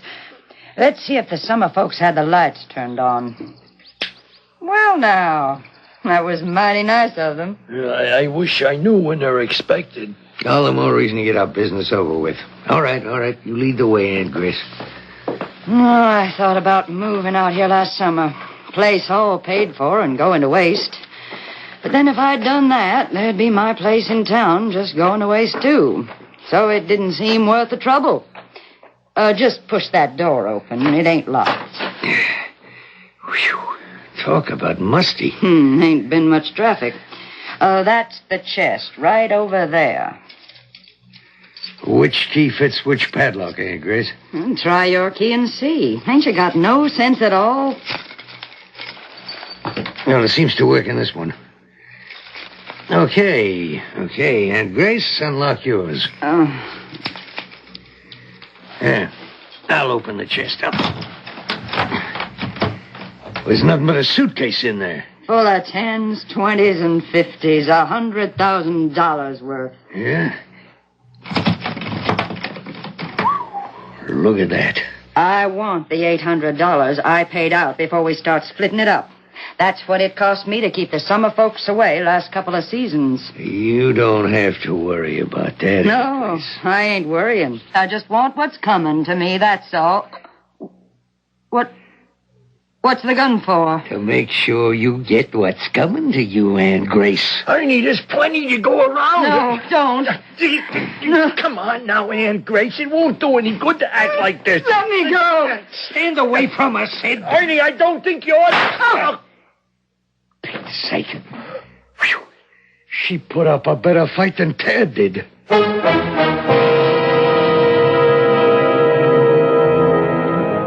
Well, we can't moralize much over what we've just heard, can we? One person's greed has cost her her life. But it was another person's greed that prompted the killing. It leads us to no firm conclusion except the trite one that right is right and wrong is wrong. We're left with an uncomfortable doubt as to whether or not right is invariably rewarded and wrong always punished. We don't promise to banish this doubt, but we will delve further into the mystery when I return shortly with Act 2.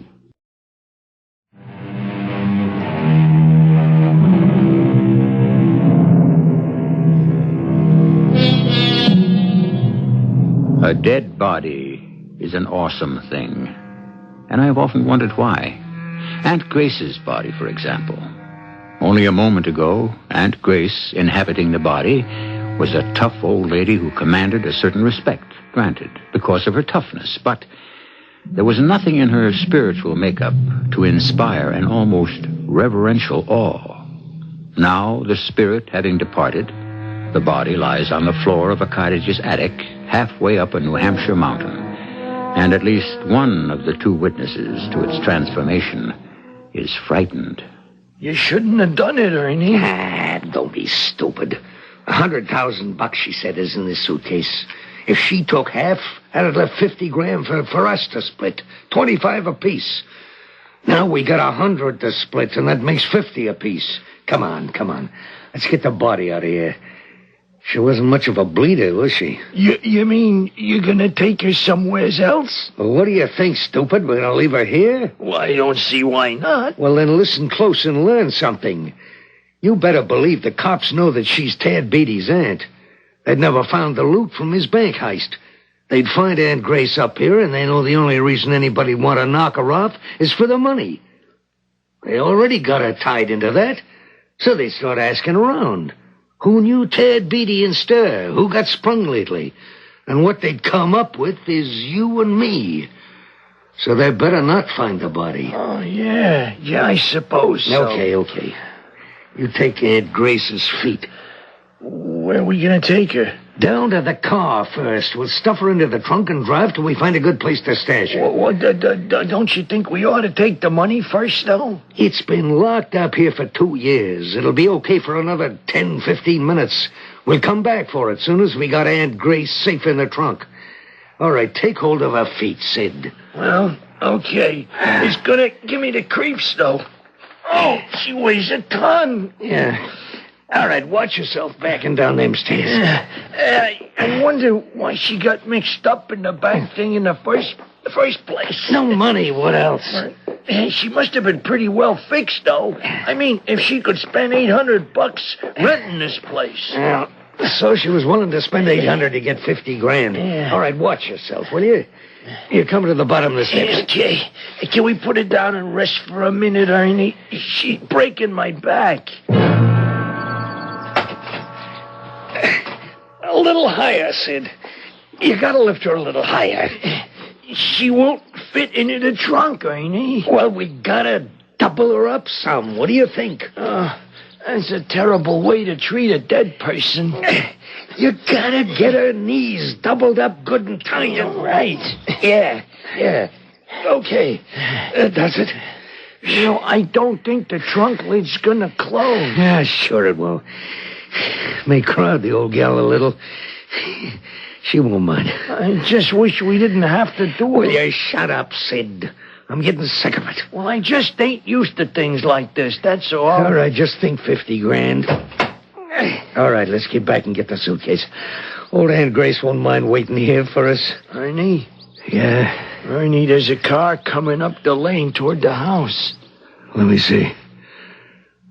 Damn. Who you suppose it is? Didn't the old battle act say the cops patrol this area some? I don't remember. Or the sheriff or somebody.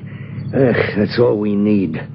You think they'll look in the trunk of our car? How the hell would I know? Okay, here's what we do. We'll sneak around the side of the house. We can't go inside now. You think they'll come in the house? Well, they will for sure if they look in that car trunk. This place is lousy with weeds and bushes alongside the house here. Hey, can you read what it says on the side of the car? Wait a minute. Yeah. Says county sheriff. Oh, well, we better get out of here, Ernie. And leave that $100,000 behind? They're looking our car over pretty good. Just so they don't open the trunk. Can you hear what they're saying? I can't even hear them talking. One of them's getting in our car. Must be some kind of a deputy. The other guy keeps ordering them around. Well, what are they going to do? They're going to take our car away? It looks like it. Must think it's abandoned, I guess. But she's in the trunk, Ernie. Shut up, will you? I know she's in the trunk. What are we going to do? Hadn't we better get out of here? As long as there's $100,000 in that suitcase up in the attic, we ain't going nowhere.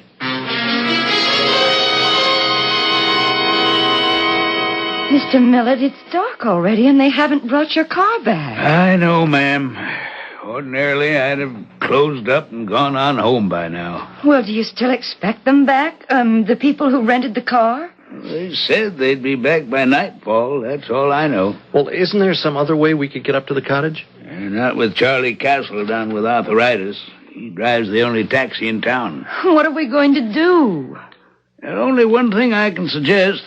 Miss Purdy lives over back of the church. She takes in tourists sometimes. I expect she'd be able to put you up for the night. Excuse me. Hello. Oh, hello, Bess. Oh, not again. Well, it looks like I'm going to have to start charging a deposit whether I like it or not. Okay, thanks a lot for calling. Yeah, I've got customers waiting right here in the office to take the car out. Yeah, thanks again. That was about our car, wasn't it? Yeah, Bess Tolliver, the sheriff's wife. She minds the office when he's out. She said they found the car abandoned in front of the... Hey, didn't you say you were on your way to the old Carswell place? Yeah, that's what the rental agent called it, yeah. Yeah, funny thing.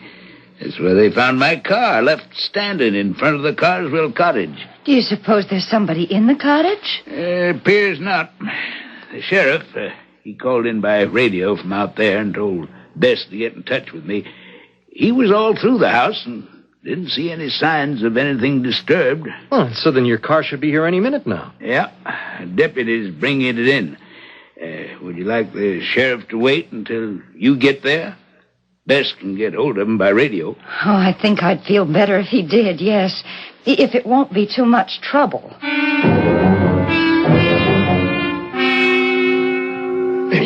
Watch out for this one bush here, Ernie. It's thorny. I tore my shirt. Yeah, shut up.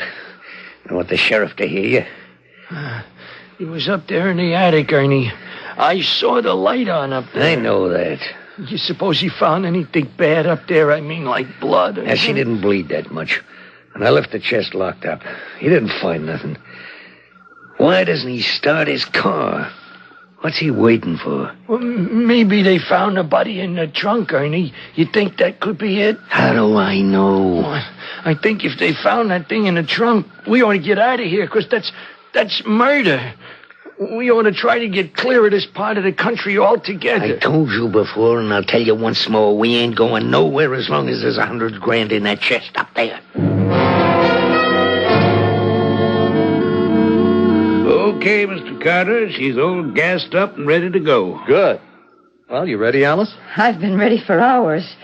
Did you put the luggage in the trunk? Oh, I tossed it in the back seat. There are only 3 bags, and we'll be there in 15 minutes. Mr. Carter, Are you sure you and Miss Carter want to go out there tonight? Are you sure you wouldn't rather stay with Miss Purdy? When we can get to our own cottage? Oh, I'm certainly in favor of going on. Well, don't you think we should, Mr. Millett? Well, I don't want to frighten you or nothing, Miss Carter, but this car was found abandoned right in front of your cottage, and, I guess it's all right, and the sheriff's waiting for you at the cottage. If you don't feel perfectly safe after talking to him, you can just turn around and come on back. Right. So, let's go, Alice. All right. I guess. I hope I haven't upset you none, Miss Carter. No, I just... Oh, it's nothing. What, Alice? Oh, for a moment, I just didn't want to get into the car. Oh, it's nothing. A goose walked over my grave.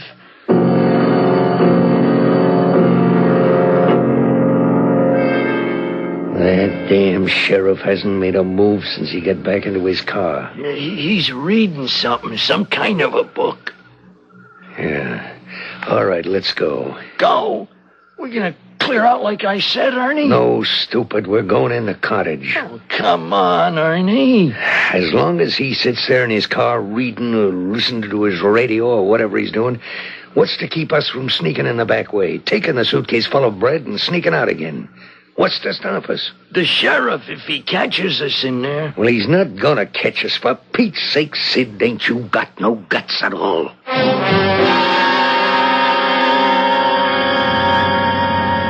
You're not very talkative, Alice. You feeling all right? Oh, sure. Sure, I'm okay. You don't sound very positive about it. I don't know. Spooked or something. I just don't feel right riding in this car. Don't ask me why. You feel all right otherwise? Not really, no. I feel kind of achy all over. You know, my legs mostly. They ache like anything, and my back and my chest. And I keep wanting to double up.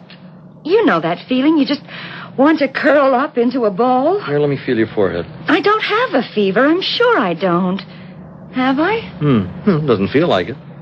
Would you mind terribly if I just sort of curled up here on the seat? Of course not. Would you rather move into the back seat? Oh, it's all full of luggage. Well, you can put the bags in the trunk. No, don't bother. We'll be there pretty soon anyway. I'll just curl up here. Am I in your way? No. But you look awfully uncomfortable. Well, if you want to know, I am. Well, then don't stay that way. Come on, sit up. No, I'll give this a few minutes. I mean, I can't explain it, Steve. But I feel like I have to stay in this position. Like somebody's forcing me to. Who's forcing you? Certainly not me. But I don't like the sound of any of this, Alice. I think we should... Steve, turn the car around. What? Turn around. I don't want to go to the cottage. I want to go back to Winville. But why? I can't tell you why. We better go back to Winville and see a doctor. No, I don't want to go back to Winville to see a doctor. Okay. The lane back to the cottage should be showing up any time now. Can't you drive faster? I'm very uncomfortable, you know. Well, why don't you sit up straight? Of course you're uncomfortable, all rolled up into a ball that way. I've told you this is the way I have to be. Now stop nagging me about it and get us to that cottage, will you? What is it, Alice? You don't even sound like yourself. Just turn this car around and go back to that lane. What is wrong with you? You don't sound a bit like my Alice. Of course I don't sound like Alice. Why should I? Now get me up to that cottage and get me out of this car. Fast.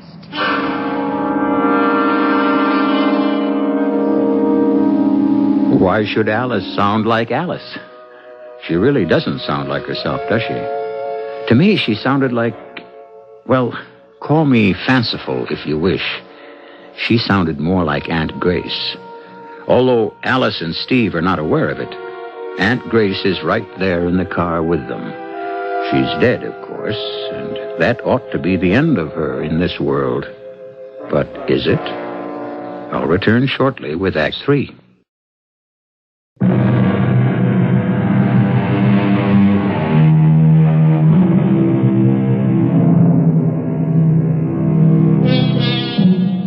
The question we must deal with is simply this.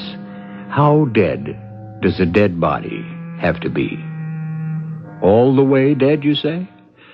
Well, that's very true as far as our 5 workaday senses can make out. But there's a lot going on in the world around us that our senses may not perceive. Who are we, then, to say that death must be only what we make it out to be?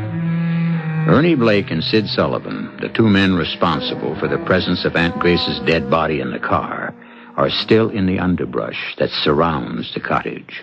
What if the back door's locked, Ernie? Then I'll pick the lock. Hold it. Sheriff's got his motor running. No, it ain't the sheriff's car, Ernie. There's another car coming up the lane. I can see the lights. Like we ain't got enough trouble already. Okay, we'll stay right here where we are and see what happens. Well, who could be coming out here? Nobody but you and me knows about the money up in the attic. Tad Beatty and Aunt Grace used to know, but they're... Shut up. And stay closer to the house in the shadows. They just pulled up in back of the sheriff's car. It looks like... Good Lord. What is it, Ernie? It's the car we had, the one we rented from that garage. It can't be. I mean, how can it? The guy rented it to somebody else. And that means nobody's opened the trunk. You mean she's still in there? Must be. They found her in there. You know damn well the sheriff's office had impounded the car for evidence, so they didn't. So she's still in there. What are we gonna do, Ernie? Hide out and wait. What else?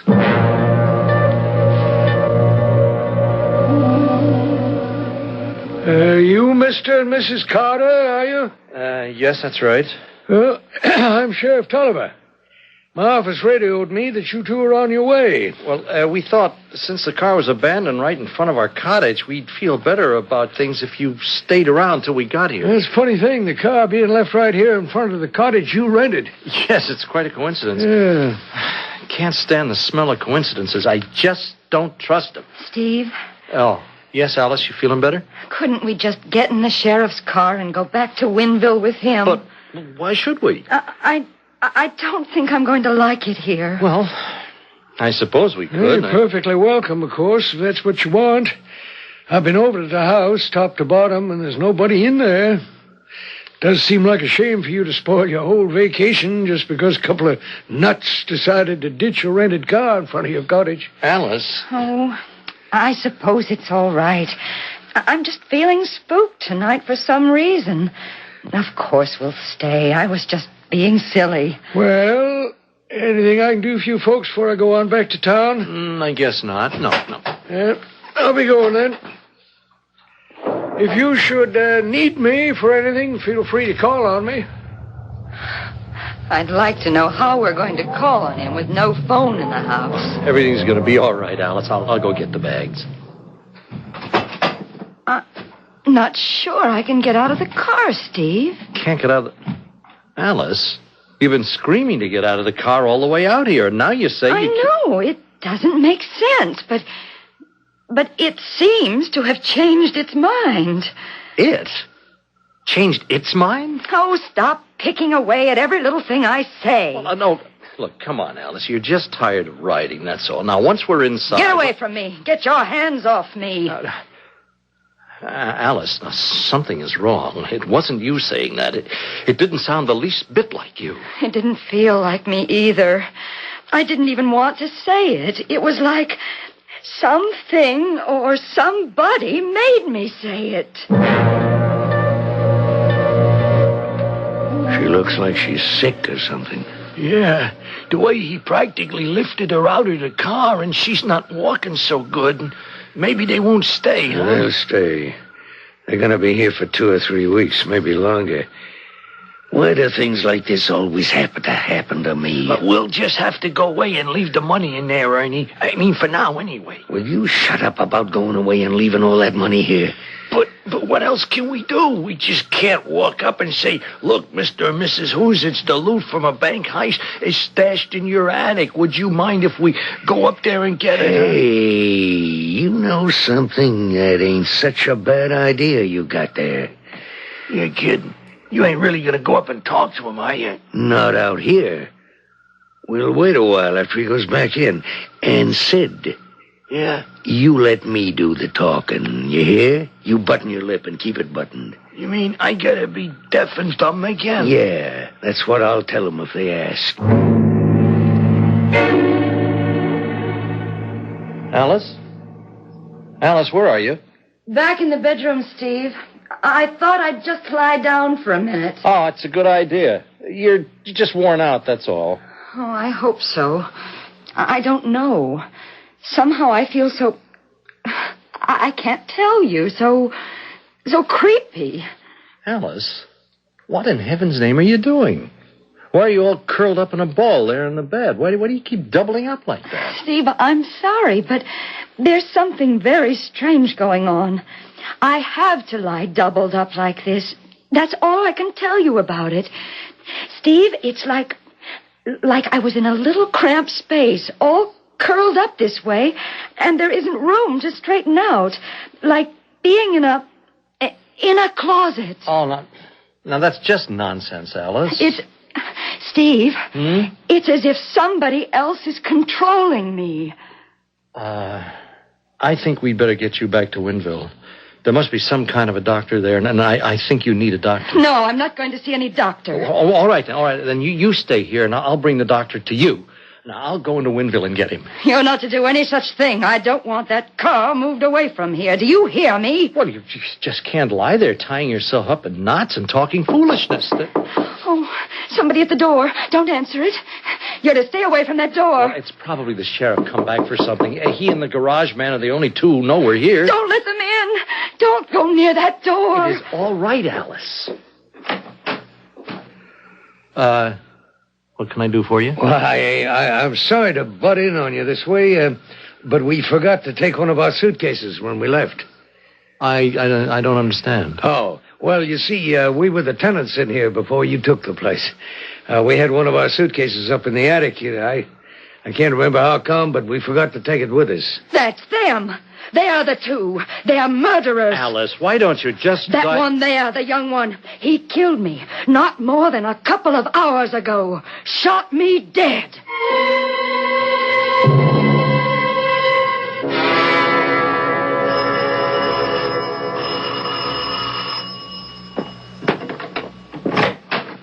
Oh, hi, Sheriff. Oh, Hank. Sorry to bother you at home this way. Oh, no bother at all, Sheriff. Mrs. Lockery called you a few minutes ago. Lives out on Elm Street? That's right. Next door to Aunt Grace Beatty. She said she saw Aunt Grace get into a car with a couple of strange men this afternoon drive away. Says Aunt Grace hasn't come back, and it's dark now, and Aunt Grace never goes out or stays out after dark. I've heard that before, yeah. Mrs. Lockery says she recognized the car the minute she saw it. Says it was one you ran out. And, the strangers would be those two that left the car high and dry halfway up to Gooch's Peak? Well, that's the way I figure it. It's not natural for Aunt Grace to go out with them and then just disappear. What can you tell me about these two? Well, just that they rented the car. Said they was looking for a summer cottage. Mm-hmm. Well, I think I'll just drive out to that cottage and have another look around. Might be something I missed, not knowing at the time that I was looking for Aunt Grace. Okay, just stay right where you are, lady. Don't come a step closer, or both you and your husband, both of you, are going to be very dead. Please, Alice, do as he says. Don't you please Alice me. You think I'm going to stand here and let them walk up them stairs to the attic and then walk out with all that money? What do you know about any money upstairs? I know all about it. What do you think? Half of that money's mine by right, and I don't aim to see you two walk off with it. Aunt Grace? Who did you think it was? Alice, why are you talking this way? It ain't Alice right now, mister. It may look like her, but it ain't her. I'm sorry about taking her over this way, such a pretty little thing, but it was the only way I could think of. I'll be through with her in a bit. Good Lord. I don't give a damn ghost, spirit, anything you want to call yourself. You ain't going to keep me away from that money. Sid, you got your gun? You see, Sid don't talk, but he can understand all right. You got your gun, Sid? See, he nodded. Here's what I'm saying. Okay, Sid, you hold your gun on these two while I go up and get that suitcase. You better give me that gun. Alice, don't do anything. Oh, stay away from me, lady, or I'll have to... Okay, lady, I give up. Get off of me. I told you not to talk, Sid. Yeah, but how could... It don't matter anyway. All right. What I got in this suitcase, if you don't know already, I got $100,000 or money close to it, and it's all mine. You thought I was going to split with you, Sid? Yes. Well, maybe I'm a little bit sorry, but come right down to it, you're too stupid to live anyway.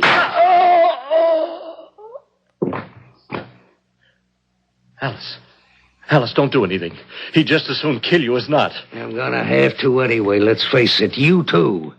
I can't have a lot of witnesses walking around shooting off their mouths, now can I? You're gonna have to get past me if you expect to get out of this house with that money. I don't know which one you are, the old lady that's dead or the young one you look like.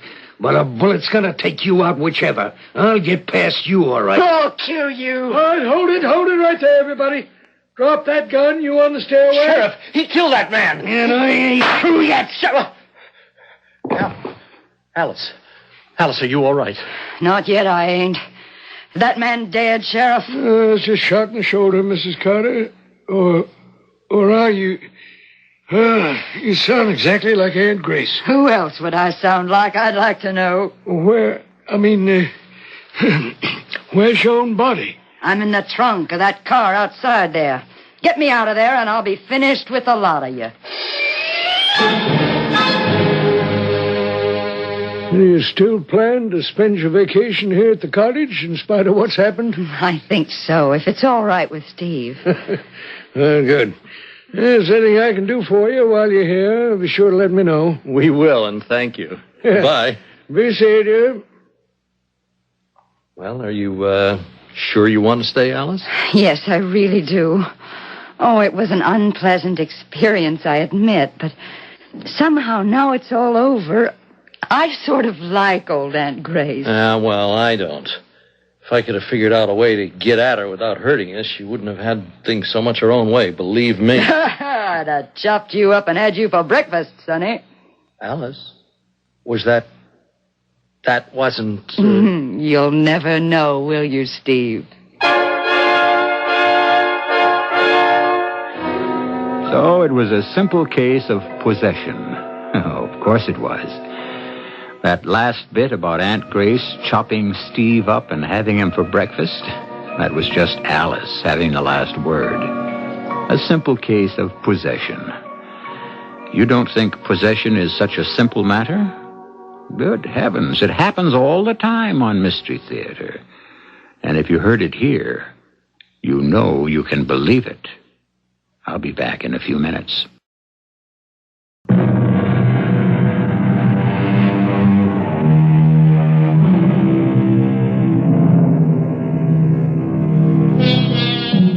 Steve and Alice stayed on in the cottage where they had had such an extraordinary experience. And the remaining 3 weeks were as peaceful as the first few hours had been terrifying. Alice got a beautiful suntan, and the fishing was so good that she has sworn never again to fry a brook trout. Our cast included Catherine Byers, Earl Hammond, Court Benson, and Guy Sorrell. The entire production was under the direction of Hyman Brown.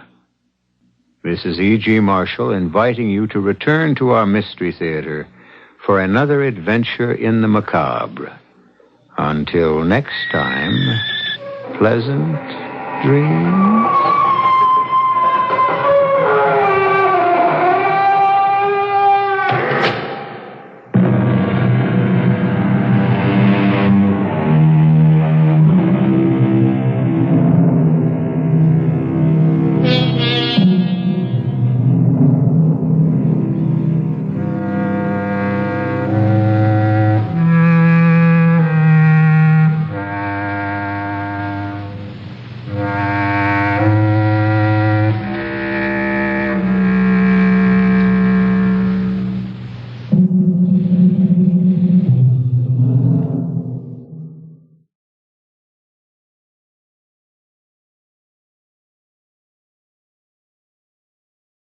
The CBS Radio Mystery Theater presents...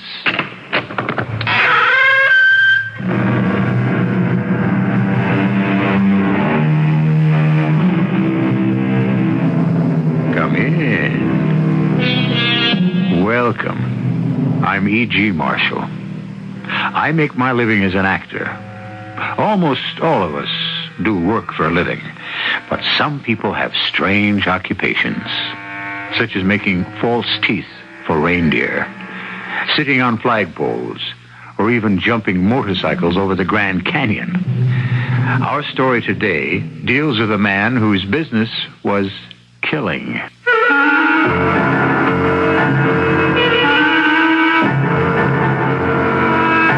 Our mystery drama, The Assassin, was written especially for the Mystery Theater by Murray Burnett and stars Larry Haynes.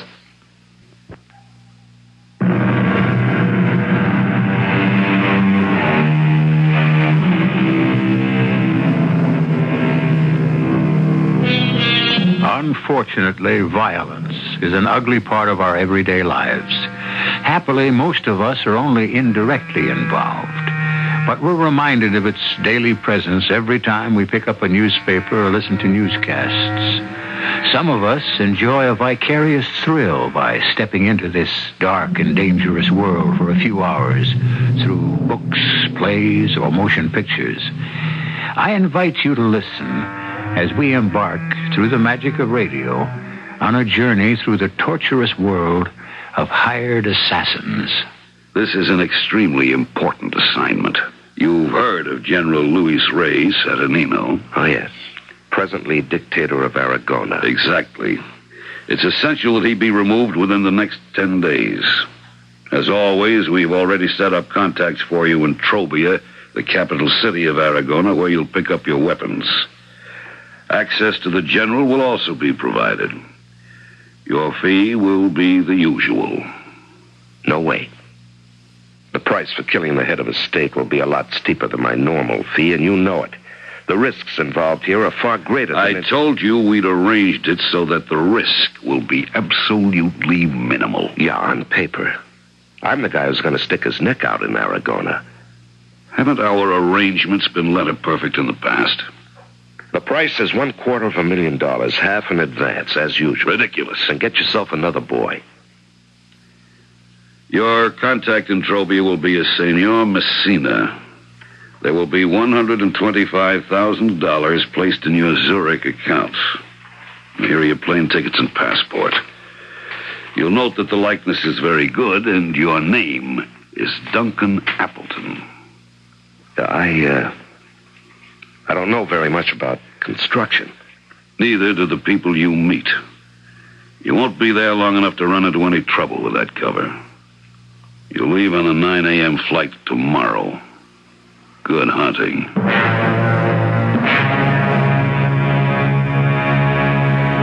Numbers danced in my head as I left Jones's office. With what I had already, plus this $250,000, I could quit. But what would I do? Business was out. The only talent I had was already being used. I put the thoughts of retirement away. As I reached my apartment, the phone was ringing. Hello? Luggage properly used and scuffed with the initials DA will be arriving at your place within the hour. The code phrase is lie detector. What? It's not as bad as some you've had. There should be a relatively simple way of introducing it into an early conversation. Yeah, I suppose there's also a counter code phrase, huh? Yes, there is. It's those things really do work. Yeah, well, let's hope, for all our sakes, they do. A funny thing happened to me on my way to the airport the next morning. Despite my telling the driver I wasn't in any hurry, he evidently was. And he kept cutting in and out of lanes in fairly heavy traffic. I saw the look on the face of the driver of a trailer truck he cut off and opened my mouth to warn him, but I was just a second too late as the truck came zooming up on our right.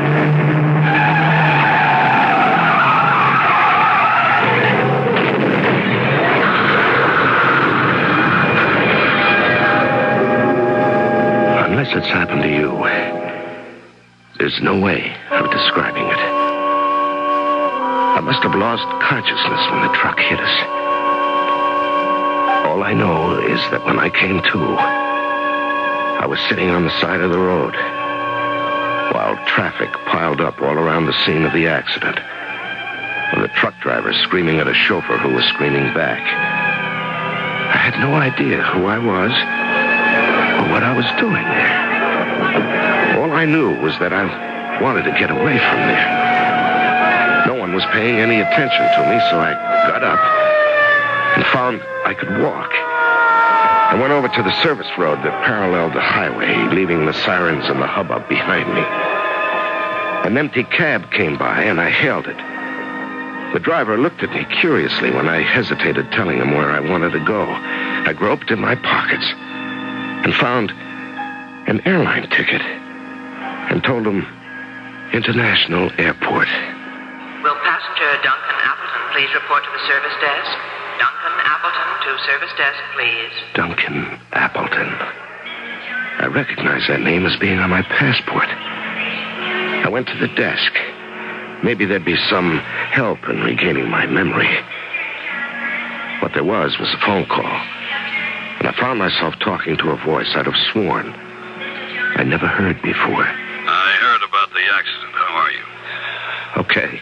I'm glad you had enough sense to avoid the police, accident reports, and all that nonsense. How'd you manage? I walked away. You may really be worth what we're paying you. Just get on the plane now, and I wish you a safe trip and a happy landing.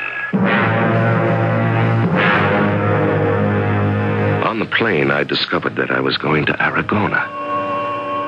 But what for and why I'm headed for Aragona escapes me.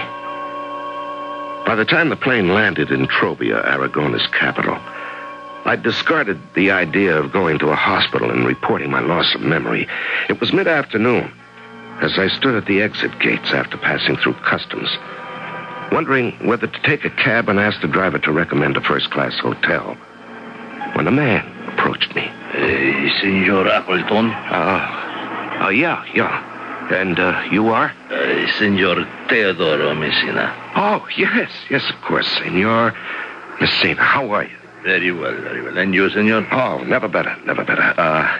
How are my accommodations? Oh, well, you, senor, are, of course, staying at my house. A hotel would not be suitable. My car and driver will be here shortly. As a matter of fact, I am waiting for something of grave importance. Oh, what's that? I wish to make absolutely certain that you are Senor Duncan Appleton. Hey, what is this? Here's my passport with my picture, my name. What else do I have to do to convince you? Take a lie detector test? Well, those things really do work, you know, Senor Appleton. Well, I'm sure I didn't come here to engage in a discussion of lie detectors, so why don't we just... Of course. Here is the car now, and the chauffeur will take care of your luggage. I decided to try and feel my way until I could make some kind of judgment as to who I was and what was I supposed to be doing. I excused myself to wash up before dinner, and after an excellent meal over coffee, I began to probe whenever Messina gave me an opportunity. I hope you enjoyed your dinner, senor. Oh, yes, it was excellent, delicious. I even enjoyed the candlelight, although it was just the two of us. I take it you're not married, Senor Messina, huh? My wife passed away 5 years ago. Oh. I miss her. As for the candlelight, I prefer it. You are not at all like I expected, senor. Oh, no? Well, tell me, what did you expect? It almost seems as if, let me put it this way, you are less decisive than your reputation led me to believe you would be. Oh, well, that's interesting. Anything else? Yes. You seem to have no questions. Well, appearances are deceiving. Believe me, Senor Messina, I have lots of questions. At your service. Yeah, in a moment. First, I'd like you to continue telling me what else about me surprises you. Everything. You know, we have a deadline, yet you display no anxiety. Forgive me, wrong word. A man like you would naturally show no anxiety. But you seem to have no concern about the safety of this house, about your contacts, or about your supplies. Oh, well, I expected you to offer me those details without my having to ask. Senor, I think it necessary for me to do some further checking on your credentials. Well, I hope that won't put a crimp in our schedule. In my profession, I have found it best to follow the old saying, it's better to be safe than sorry. Yeah. You have visitors? No need to worry. He's expected, and my man will admit him. What happens now will go a long way towards helping me make up my mind about you, senor. I wondered who the visitor was. Should I know him? Or would he know me? I knew something was expected of me, but I still didn't know what. I decided that if my loss of memory was definitely exposed, I'd tell the truth. But having gone this far, I decided to wait and see. The door opened to admit a small, ferrety-looking man carrying a large package. Before the man took 2 steps into the room, Messina spoke rapidly. Julio, I am not introducing you for some very good reasons, which I will explain privately. Just hand the package to the gentleman and let him open it. I was conscious of both men watching me intently. I wondered what I would find when I opened the package. My mouth fell open when I saw what it contained. 2 small caliber guns fitted with silencers. I picked one up and turned it over in my hand. Senor, I believe these are the weapons you prefer. A 25 caliber Beretta, a 22 Colt. Isn't that what you customarily use? You seem astonished, Senor Appleton, if that is really your name. I wonder why you should be so surprised. None of us may like the logical answer to this little riddle. As both Messina and Julio looked at each other significantly, I raised the gun I had in my hand and involuntarily pulled the trigger. Holy Mother! Did you see that, Julio? He snuffed out one of the candles. Enough! No, senor, enough. I apologize for anything I may have said. Please accept my most sincere apologies.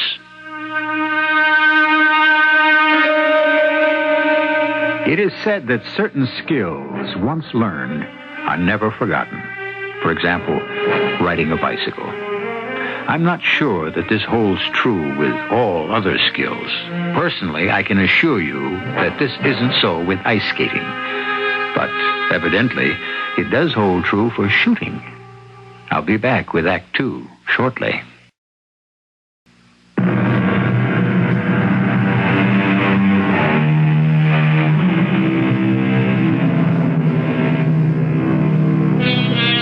Modern sociologists are fond of using the term alienation to describe the plight of many of the individuals in today's world. The alienated individual has difficulty finding a place for himself in this hectic civilization. He may, according to the sociologists, even feel disoriented at times. The conclusions they draw is that it's terribly difficult for many people to live useful or even moderately happy lives in our present society. But consider the gigantic handicap of trying to conceal the fact that you've lost your memory. Hello. Senor Jones, this is Messina from Trovia. Yes, senor. The scrambler's on. I assume you have good reason for making this call? Yes, I am deeply concerned about Senor Appleton. In what way? Well, he's behaving in a most peculiar and uncharacteristic fashion. Give me an example. First, when I met him at the airport, he seemed to be unaware of the identifying code. And now that I think of it, he may have stumbled upon the phrase accidentally. Well, that's not uncharacteristic. The Senor I know detests having to use codes. His making you sweat was probably his way of getting back at me. That is possible. But you think he's an imposter? I did at first, even though he was on the correct flight and had the code word eventually. But there is no possibility of that. What changed your mind? Julio delivered the weapons, and he shot out 2 candles. Oh, then your concern is based on abnormal behavior. In my experience, yes. Now, he is scheduled for a meeting with Major Barranquillo this afternoon. Now, at the best of times, the Major's temper is most uneven. And with this situation, and his own neck at stake, if the Major's dissatisfied in any way, there will be nothing but trouble for all of us. You have a point. Well, I called for instructions. Yes. All right. Postpone the meeting and move the entire schedule back one day and wait to hear from me.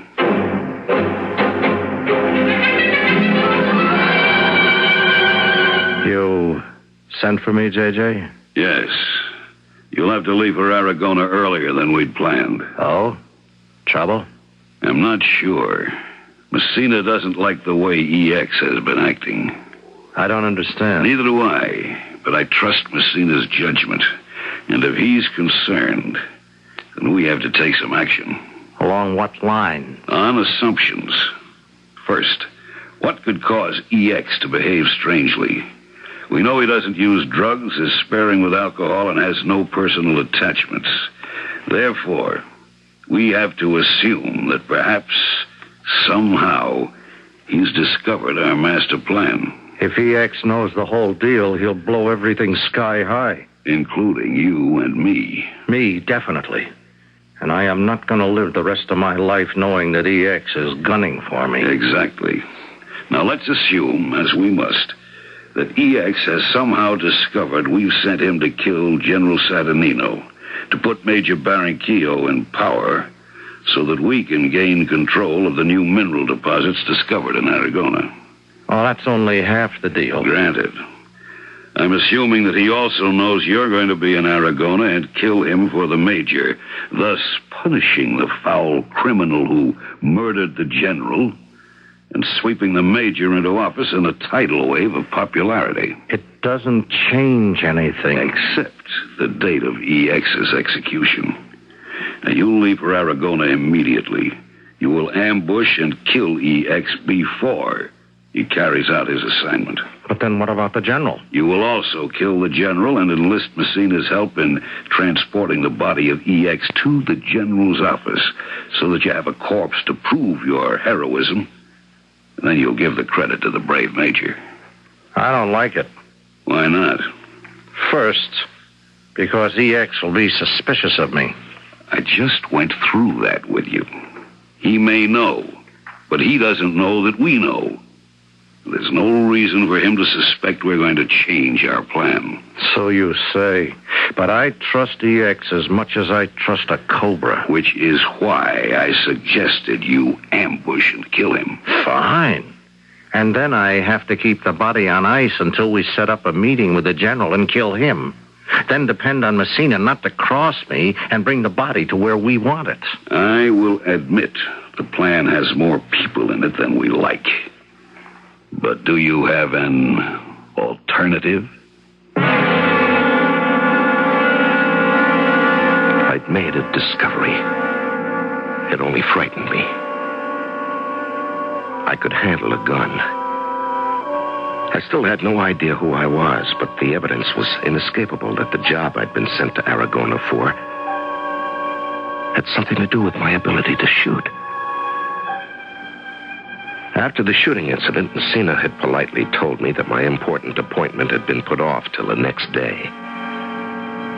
I strolled around Trobia thinking that perhaps if I'd been there before, something would jog my memory and give me a clue to my identity. I came to a rather attractive sidewalk cafe and decided to sit for a while and think. Senor, may I join you? Oh, please. May I order something for you? Thank you. A Campari and soda. Well, that sounds sensible. And now, tell me why.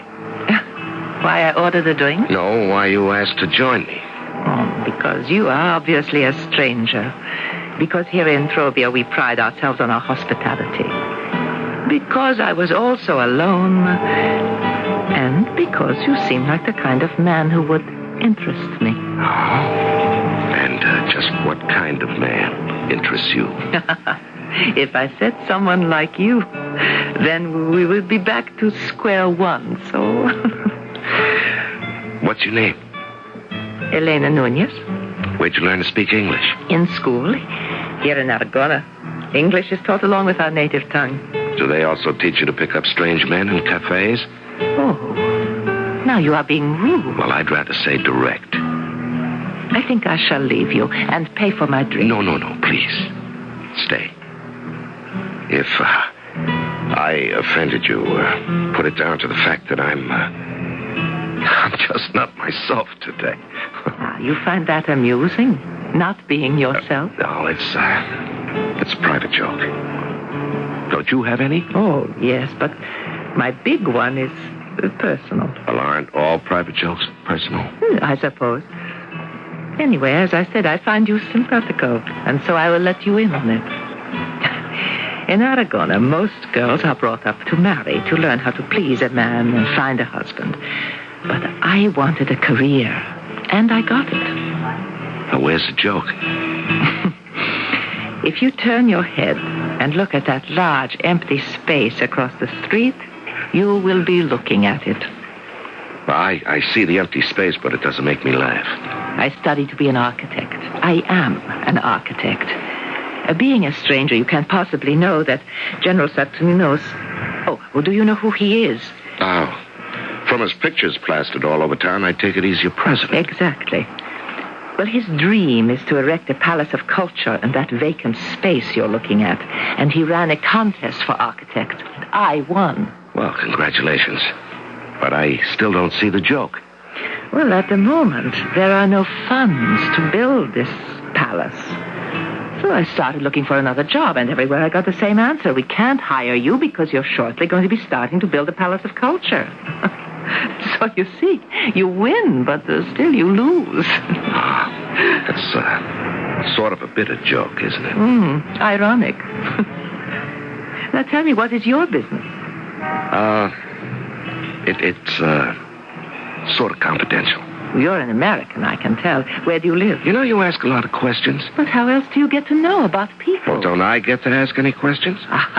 You know all about me. Well, all but the important things, like where you live, whether you have any family, what makes you laugh, whether you're a night person, a day person. And also, you don't know that I read palms. And you're good at crystal ball gazing, too. No, I am serious. Give me your hand. Okay, I'll go along with you here. Oh, this is an interesting palm. Now look at your headline. And this is your heart line. Now you see how much stronger the headline is? That means that your head rules your heart. You're single.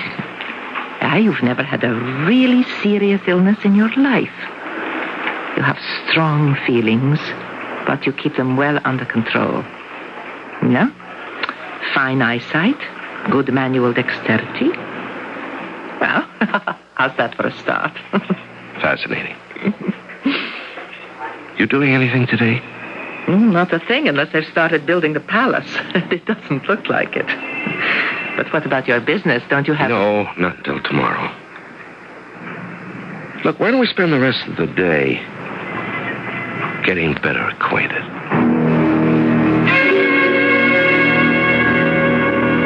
I couldn't remember when I had enjoyed myself more. Of course, I had to warn myself that I couldn't remember anything, but Elena was marvelous company. We walked and talked. And by the middle of the afternoon, I knew only that I liked this girl very much.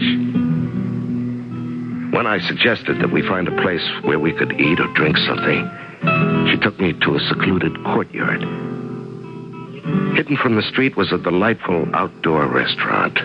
We sat, we ate, we talked. And finally we fell silent. Elena looked at me. You seem to like me. When are you going to trust me? I suppose I have to tell someone, and soon. You see, I've lost my memory. I don't know who I am or what I'm doing here. For how long? Well, the last thing I remember is being in an automobile accident. I found my passport and airplane tickets to Trobia.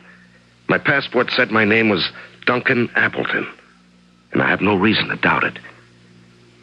And when I got here, I was met at the airport and taken to the house of a Senor Messina. Do you know him? The name is familiar. Well, I thought maybe by talking with him I'd get a clue to my identity, but so far nothing.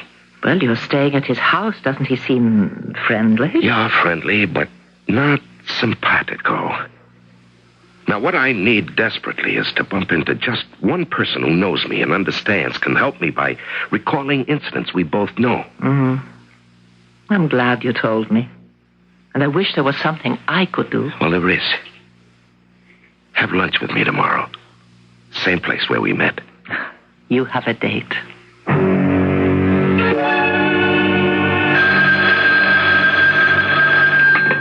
Hello. It's me, J.J. Go ahead, Killane. You came in on the scrambler. How are things in Trobia? Cloudy. It seems that EX developed amnesia as a result of that automobile crack up on the way to the airport. Have you seen him? No. Well, how'd you discover this?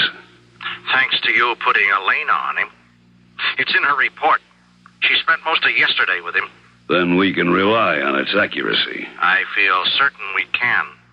EX doesn't know you, does he? No, he's never even seen me. We deliberately kept it that way, you'll recall, because we always felt he might become expendable. But this presents a whole new set of problems. Not really. It only calls for a new set of solutions. Now listen carefully, and I'll tell you how to proceed.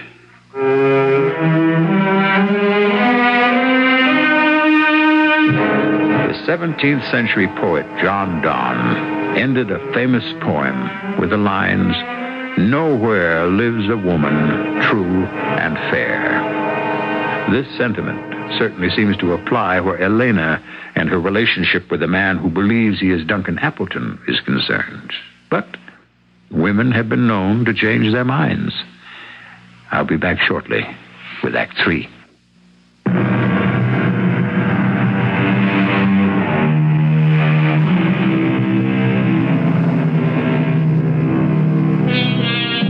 Most of us have, in our travels at one time, experienced the feeling of being a stranger in a strange land.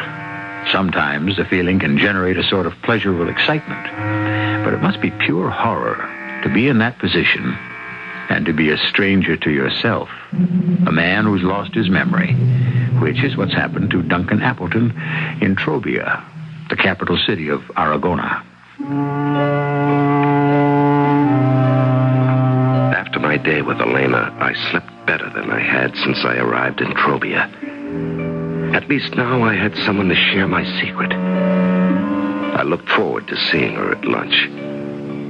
But when I came down to breakfast, seated at the table was a man I'd never seen before. He seemed to know me. Good morning. I don't recommend the bacon, but the eggs are excellent and the coffee superb. Good morning. Oh, since you don't seem to know me, let me reintroduce myself. My name is Killane, J.C. Killane. I'm Duncan Appleton. What did you mean, reintroduce yourself? Well, we're colleagues of long standing.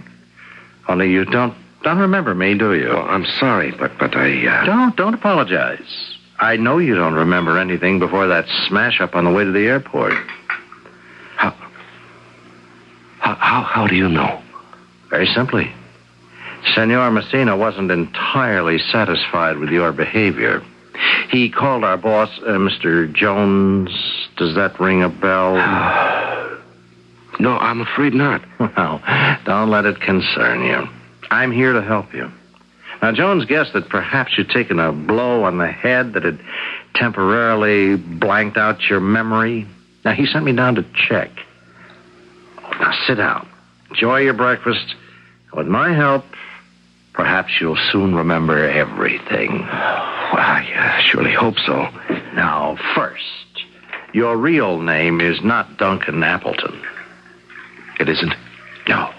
You are E.X. Kyle. The E.X., I believe, is fictitious, your sardonic way of identifying your occupation. Which is? Executioner. Now, wait a minute. Wait just 1 minute. Why should I believe any of this? Take a look at this, please. It's just a card. Oh, a little more than that. You'll note your picture in the upper left-hand corner and a number of dates and some figures. Yes, I can see all that. Well, this is a record of your employment with us. And who is us? Who am I supposed to be working for? These figures on the card represent the amounts paid for various assignments. I mean, these will jog your memory. You see, the date of this latest payment was only 4 days ago. $125,000. And what's the plus for? That's the first half of your fee. When you complete the assignment, you get the second half. I'm sorry, I just don't remember any of this. Okay, let's keep trying. If you look at your passport, you'll see that your occupation is listed as a contractor, a man who puts up buildings. That's the way you'll be presented to General Saturnino. The name ring a bell? Well, I know who he is, that's all. He's your target. Now, these are the architectural plans for a palace of culture. It's a pet project of General Saturnino's. You'll be admitted to his office with Major Baron Kilo, the General Special Aide. Inside the plans will be whichever gun you select. You simply draw the gun from the plans and shoot the general.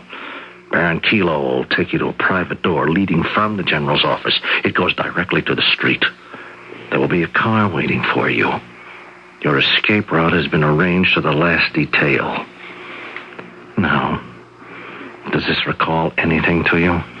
I'm sorry, no. Too bad. But you remember what I just told you? Oh, yes, vividly. Good. That should enable you to get through your meeting with General Baron Kilo, which has been set for tomorrow morning. If I make a mistake with the major or the general, you'll be unemployed. And in your business, the compensation for unemployment is death. I went to keep my luncheon appointment with Elena. I wasn't happy with what Kalaine had told me, and I certainly couldn't reveal it to Elena. She was waiting with a smile, and giving some coins to an organ grinder's monkey who was hopping about on the terrace while the organ grinder played on the street outside. Look, Duncan. He's a perfect little gentleman. Isn't he adorable? Yeah, he's very cute. I think I'll have a carafe of wine. Do you prefer white or red? Whatever. Isn't it a beautiful day? Uh-huh. Are you angry with me? No. It has nothing to do with you at all. You have found out something about yourself. Look, let's not talk about it. Oh, look, here comes the little monkey again. Have you any change? I gave him all mine. Well, just wait till I pour my wine and... Senor Pequer, senor, the wine. He loves it. Oh, the monkey's right on the table. Senor, don't let him have the wine. Why, that little devil has grabbed the carafe. Here, give me that. I stood there in the midst of shattered glass, wine dribbling down my suit, the proprietor fussing with apologies, offering to pay for the cleaning, waiters mopping me with napkins. And I froze, because I remembered everything. Elena looked at me. I suppose my face had betrayed me. You remember? Yeah. Oh, that's wonderful.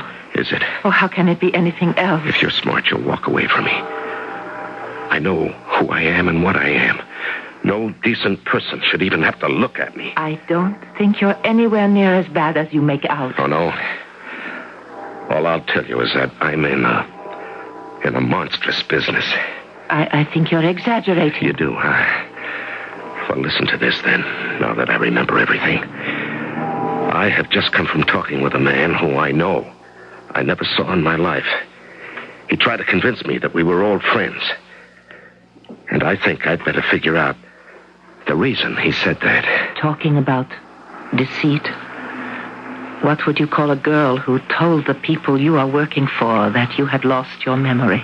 That she'd betrayed you? What would you think of me now? It's been interesting knowing you, Elena. Don't call me and I won't call you. After what Elena had told me, I decided I'd better get back to Cullen fast. Not allow him to know I'd regained my memory and try pumping him before Elena told him I was myself again. Hey, now, back so soon? Yeah, I decided to play it your way. The sooner it's over with, the better I'll feel. Do you think you could move the appointment with Major Barraquillo forward? I can always give it a try. Good. By the way, does the Major know you? He knows of me. And, just how long have we known each other? Ever since you came to work for us, 9 years ago. The name of the company? International Facilitators Limited. And it's headed by J.J. Jones. I wasn't the least surprised to find that Cullen was able to arrange an appointment with the Major almost immediately. I returned to Messina's house to report to Cullen, but he was out. And I found Senor Messina in a state bordering on panic. Hi, Senor Appleton. I give thanks to God that you have returned. I have a most urgent message for you. From whom? A lady. She said that it's most important that you meet her in the cafe where you met with the monkey. It's a matter of life and death. I'm not interested in anything that lady has to say. Believe me, she was sincere and desperate, Senor. Thank you, Messina, for your concern. I know the lady, and you don't. You are mistaken, Senor. I know her better than you. Elena is my daughter. They mean to kill you. Well, I'll admit that's an intriguing statement for openers, but I don't know what you're talking about or who they are. There is no time for suspicions and lies between us. I know who you are, what you have come to Trobia to do. And they are the people who employ you. Well, I seem to remember they also employ you. Oh, yes, yes. Say anything you want about me. Only believe what I am telling you. Why are you so suddenly concerned about me? Because I fell in love with you. No, don't say a word, please. Just listen. When I first was told to meet you and find out about you, it was just a job. And then you were so obviously lost. I just couldn't help it. Well, you know it is true because you feel the same way about me. Why didn't you tell me then? Because I thought we were just two of a kind. My plans for the palace were chosen because Major Barranquillo arranged it. I love you, believe me, believe me. I almost wish I could. You are to be taken to the general's office by Major Barranquillo. There, you will shoot and kill General Santonino. Then, you have been told by the Major, he will take you to a private door which leads to the street, to safety, and a car will be waiting. But not for you. Cullen will be waiting behind that door, and he will kill you. And then they will take your body back to the general's office.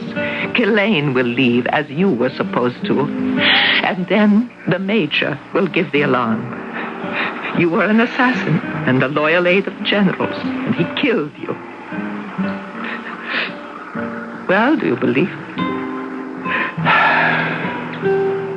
I believe you. It is you. They are going to kill. Okay, what do you want me to do now? Run away. You don't run away from Mr. Jones, not for long. Now, just let me think. Let me think. Yeah, that just might work. At least, it seems to be the only way. Oh, what? Tell me. No, it's better that you don't know. And then if anything goes wrong, you really don't know. Look, meet me back here in 2 hours with your passport and just one bag. And make sure that you're not followed.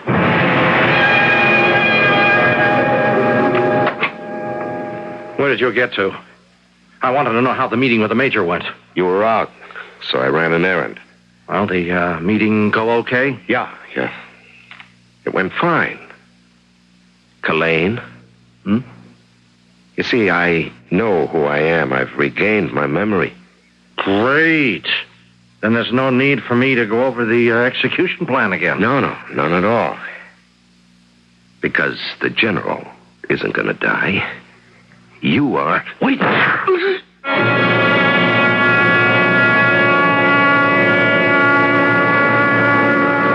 Señorita Messina? Yes? For you, señorita. Oh, thank you.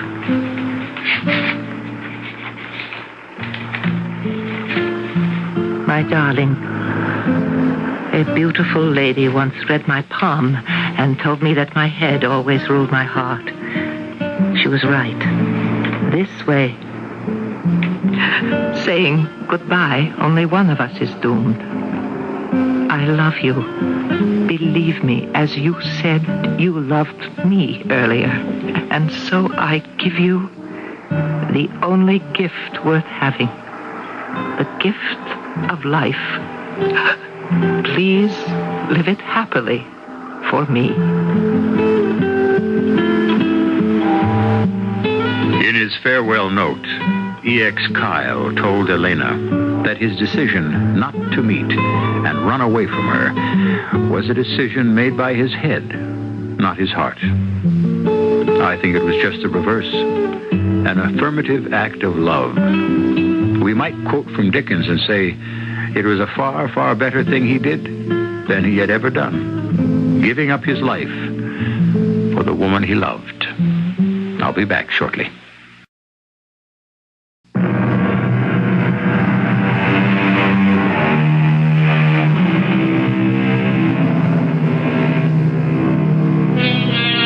I believe it's generally held that women, as a whole, are more romantic than men. A very wise man once told me that the opposite is true. And as proof, he gave this example. When a man sees a policeman, he thinks of authority, hated or not, of all the majesty and penalties of the law. But when a woman looks at a policeman, all she sees is a man in a uniform. Something to think about and argue, I do believe. Our cast included Larry Haynes, Marion Seldes, Earl Hammond, and Jackson Beck. The entire production was under the direction of Hyman Brown. This is E.G. Marshall inviting you to return to our Mystery Theater for another adventure in the macabre. Until next time, pleasant dreams.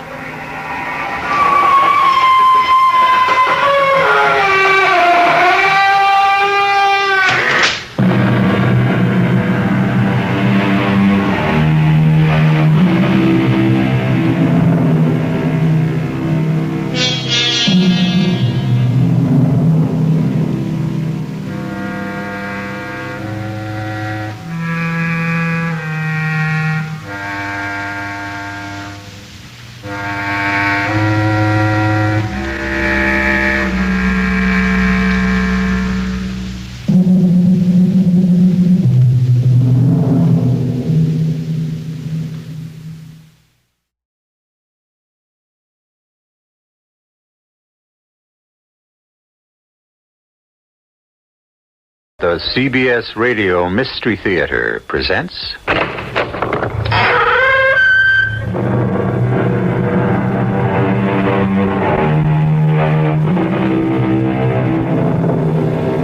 Come in. Welcome. I'm E.G. Marshall.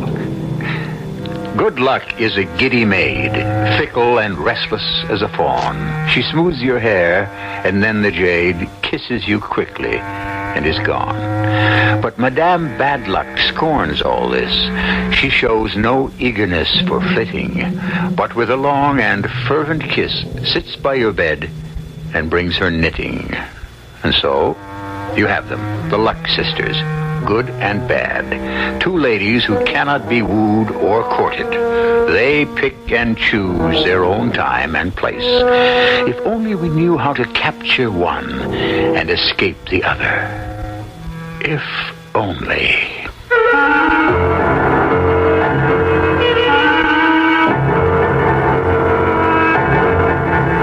Our mystery drama, The Luck Sisters, was written especially for the Mystery Theater by Sam Dan and stars Fred Gwynne.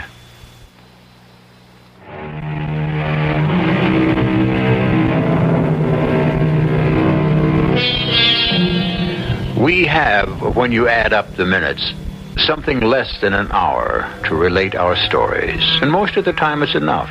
We usually attempt to tell a tight and taut little tale that honors the Aristotelian strictures for the unities of time, place, and character. However, every now and then, we come up with what can only be called a saga, an epic that sprawls across a vast and multicolored canvas, rolling, rollicking, swashbuckling, filled with violence, intrigue, conflict, adventure, and sex. Well, what you are about to hear may qualify as a saga. Ladies and gentlemen, I am in the town of Bulwer, high in this Rocky Mountain Valley. Bulwer is hardly more than a hamlet. It was on its way to becoming a ghost town when suddenly an enormous vein of gold was discovered in an abandoned mine. Right now, this little village has just about been invaded by the news media. I believe we even outnumber the residents. But those residents of Bulwer, the 100 registered, tax-paying, and voting citizens of Bulwer, will each become a millionaire because the mine itself is owned by the town of Bulwer. Let us rejoin the press conference outside the store of Mayor Jefferson McDowell, who is also the town barber. Yes, sir. The town's named after Mayor Poindexter Bulwer, who was adjutant to General Grant. It later came out he was a speculator in army supplies and stole $1 million. That's Major Bulwer, not General Grant. But by that time, he was dead. Mm-hmm. Mr. Mayor, what about the mine? It's the old Bulwer mine. Town grew up all around it. Never was worth much. The mine, I mean, not the town. Yeah, how did the town get possession? Well, after Major Bulwer died, and without issue, I might say, the town took it over for back taxes. Mr. Mayor, what would you say this new discovery means to the citizens of Bulwer? Well, it means, once we get her into production, everybody in Bulwer is going to become a millionaire. How was it discovered that there was gold in the mine? She's been abandoned almost 100 years.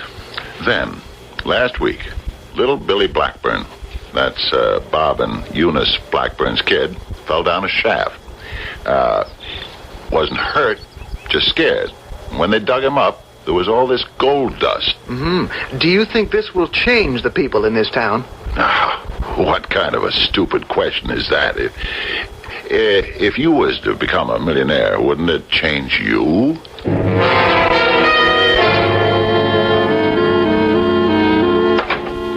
Oh, Jeff. Yeah? Where have you been? You're late for supper. Yeah. So, let's eat. Jeff, something's wrong. What do you think is wrong? Maybe it's not true. The mine doesn't belong to the town. We're not going to be rich? The mine does belong to the town, and the town can distribute the revenue from it any way it sees fit. Then what? Jeff, are you trying to tell me maybe it all isn't on the level somehow? Maybe there's no gold? Nope. As far as we know, there's gold. An engineer come in from one of those big companies. He said it might even rival the Comstock load. Well, then, what's that look on your face? Maria, I'm scared. Scared? Scared of what? Oh, I see. Do you really see, Maria? Well, I think I do. Sure, our quiet, lovely, decent little town transformed suddenly into what can I call it, a flesh pot filled with neon lights, and the pure, fresh air poisoned by smoke and pollution. Bulwer will become a city with all those urban problems, juvenile delinquency, crime, prostitution, and the like. That's what's bothering you, isn't it? No, none of that's bothering me. It isn't? Why would I care what happens to Bulwer? Well, it's our home. But we won't be living here no longer. We'll be spending our time in sunny Spain and the Riviera in Florida. We're going to have an apartment in New York and a flat in London. Are you crazy? No, Maria. I'm just saying, when you become a millionaire, you have a responsibility to maintain a certain standard of living. Well, I never get to the point. I'm afraid to tell you. Oh, whatever else you may be, one thing you are not is afraid. Maria, maybe I don't know how to tell you. Well, just try. I guess I'm waiting. What? Waiting for what? For the other shoe to drop. I see. Well, what are you expecting? Something bad. Bad? Why? I don't know. Oh, well, then I don't understand. No. That's not true. I know. I think I know. Jeff, you're starting to scare me. You're the most level-headed person I know. What's bothering you? Something bad is going to happen. Why? Why do you say that?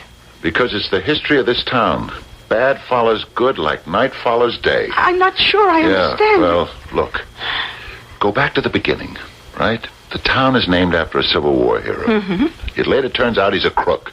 Bulwer was supposed to be the location of a great new gold strike, like Sutter's Mill or the Klondike. Turns out to be a false alarm. All right, but that's all ancient history. Granted. Let's talk about modern history, then. The history of the last 20 years. Remember, this company was going to open a plant just outside of town, rejuvenate the economy with 500 jobs. Oh, well, I don't believe they were serious. What are you talking about? They already started digging the foundations. Do you remember what happened? They went broke.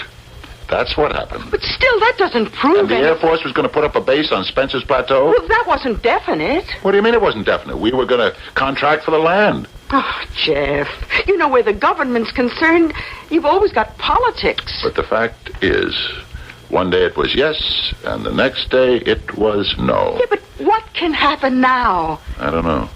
Something terrible. But you can't fight history, Yes, Maria. but you yourself told me we know there's gold. Millions of dollars worth. And the engineers said it's high-grade ore. And there shouldn't be any real problems getting to it.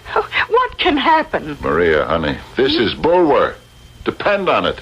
We're in trouble. What kind of trouble? Good evening, Mr. Mayor. Oh, it's you, that reporter. How come you haven't left with the rest of them? Because I think the real story is yet to happen. For example, Mr. Mayor, why do you appear to be so troubled? Troubled? Well, obviously something's bothering you. Oh, tell me. You've been around. You're a college-educated man. Do you believe in fate? Fate is whatever happens. Then you look back at it and say, yes, that was fate. Mr. Mayor, I'd like to talk to you about the mine, if I may. The mine? Oh, the mine. Yes, and the sociological impact it'll have on this tiny community. If you'll excuse me, I have an important appointment. At midnight? Oh, my goodness, then I'm really late. Good night, sir. This is your special reporter in Bulwer, and I can report the town is behaving in a manner close to what you might expect. There's great happiness here and great expectations. Mayor Jefferson McDowell, however, seems somewhat different from his fellow townspeople. He takes long walks at night. Those who know him say he's suddenly become very serious. Certainly, he appears to be extremely introspective. It's almost as if he knows something that is hidden from everyone else. Is it true? More on the town of Bulwer on my regular broadcast this evening. Jeff? Yeah? Darling, why aren't you asleep? I'm thinking. All this turning and tossing is keeping me awake. Sorry. Jeff, can't you explain what's bothering you? I told you. It's this pattern of good and bad that seems to haunt Bulwer. Well, I guess it's true. Oh, I see you're not fighting me anymore, huh? Oh, surely and simply in the interest of getting my beauty sleep. I solved the problem. What are you saying? Darling, this will be the craziest thing you ever heard. Do you believe in luck? Sure. Well, now let's say good luck is a good angel. So then bad luck would be... a bad angel. Right. Now, we got 2 of those angels in this town. You've really got to explain this. Well, the Miller sisters, Eunice and Janice. Eunice Blackburn and Janice Holling. Those 2. You lost me. You just lost me. Well, all I've been doing is exploring your subject, history. Now, here you have those twin girls, Janice and Eunice Miller. And by now, they're grown women. Eunice and Janice? Yes, study it. Everything that Eunice does, everything and everybody she's connected with turns out fine. On the other hand, Janice... Wait. As far back as you can remember, hasn't it been that Eunice brought everybody good luck and Janice caused nothing but trouble? Now, as a matter of fact... Now, before you dig around for all the evidence, and there's whole volumes of it, just a couple of simple things. Janice was engaged to Tom Patterson, who went off to Vietnam and got killed. Eunice married Bob Blackburn, who put in 4 years, never got a scratch, got the Congressional Medal of Honor, and came back a colonel. And the mine. Little Billy Blackburn goes berry picking with his Aunt Janice and falls down that abandoned shaft just because he was with Janice. But just because he's Eunice's son, he not only comes out without a scratch, but we strike gold. Okay. Review the past 20 years. And now maybe you know what I mean when I say I'm waiting for the other shoe to drop. All right, but what possible calamity can Janice bring about now? It has to follow. It has to. Remember, it was through Eunice's husband, Bob Blackburn, the Air Force was interested in building the base, right? Mm-hmm. The guy who was the head of planning came down. He was impressed. He was interested. The deal was just about to go through. We put him up for the night in Janice's house. The next day, somehow, everything cooled down. Oh, but still, you can't blame Janice. It's not time for credit, and it's no time for blame. All we can go by are facts. The same thing with the factory that was going to be built here. It was Janice who... Jeff, we have no proof. We have facts. Where are you going? Out. It's 3 in the morning. I know, but I don't have a minute to lose. I have to save the town, the mine, the gold, all of us, before it's too late. Too late for what? Well, what are we talking about? We seem to be talking about people who carry luck, good or bad, around with them. Superstition? Old wives' tale? Before you make your judgment, consider many of the commonplace things we take for granted today, like telephones, airplanes, not to mention spaceflight, were once old wives' tales, and people who spoke about them seriously could be burned or hanged. I hope you will hang around with burning anticipation for Act 2.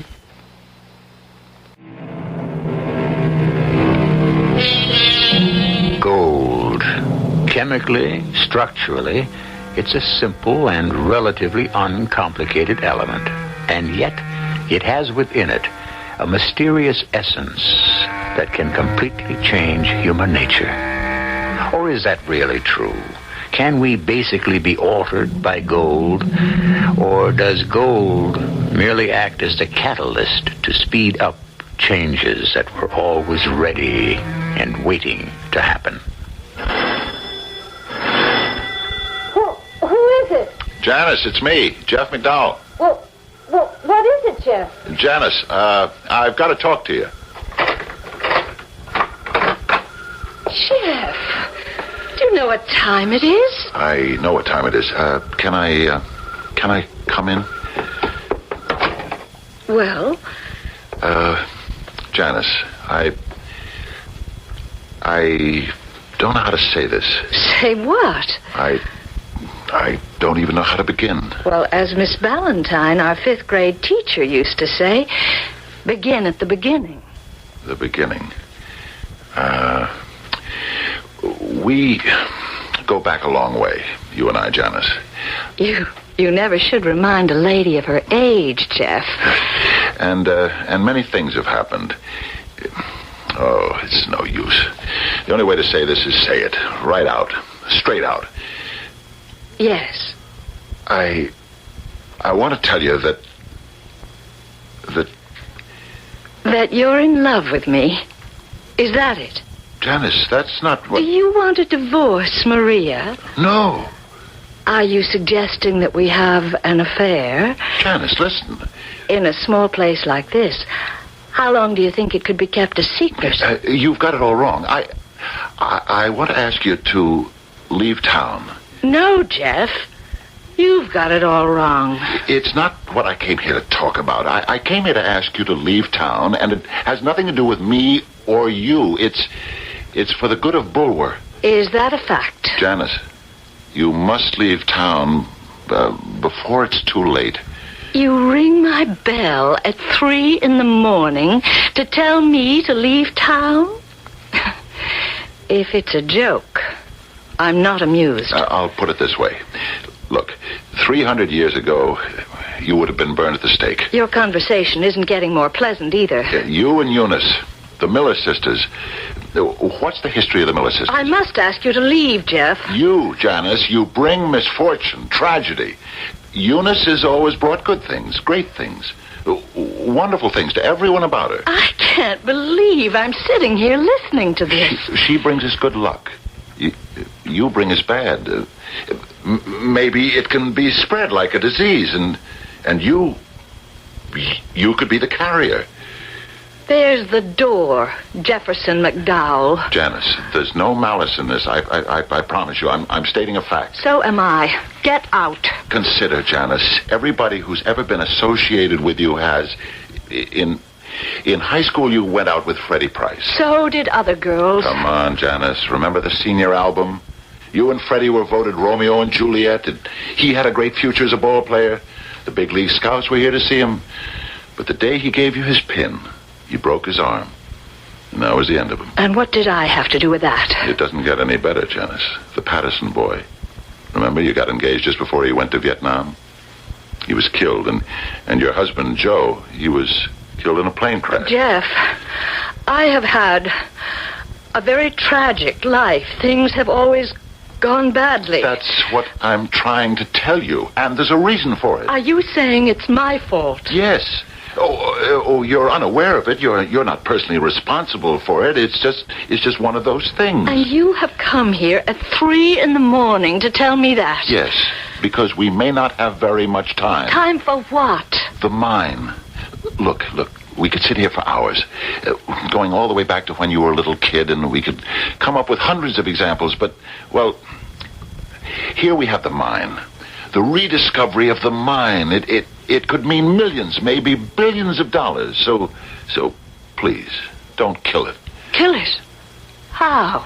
I don't know. How did you kill all those other things? But I'm telling you, I didn't do anything. And I'm telling you, it's not what you do or what you did, but what you are.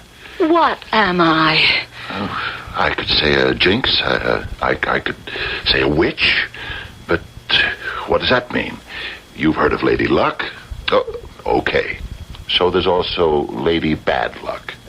Janice, I'm so scared something will come up to ruin the mine. Please. Please what? Please leave town. As one of the 100 citizens of Bulwer, I understand I own 1% of that mine. Is this a scheme to steal my share? I swear to you, I believe with all my heart that if you stay here, there won't be any money or shares or anything for anybody. Something will happen to that mine. So I'm to leave town? Yes, Janice. Leave town and go where? Go where, Jeff? This is my home. I don't know any other place. This is all I have. Janice, I know how you feel. How? How do you know? How do you know what it feels like to be a woman who has nothing and nobody? No husband, no kids, no career. I never even went to college. They sent Eunice out east. She was the smart one, the pretty one. Janice, it isn't anybody's fault. It's the way things just happen to be, I guess. And now, You want me to give up the only thing I have in the world, my home. The answer is no. Janice. This is my home. You can't force me to leave it.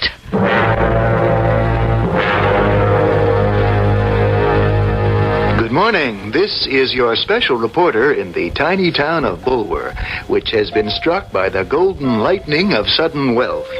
Let me say at this point that I seem to feel an unexpected reaction. You would expect most people to be exhilarated by the prospect of wealth, and yet most of these townfolk seem sobered by it. Does this mean that they are highly mature, sensitive to the responsibilities of great wealth? Or is there something we don't know?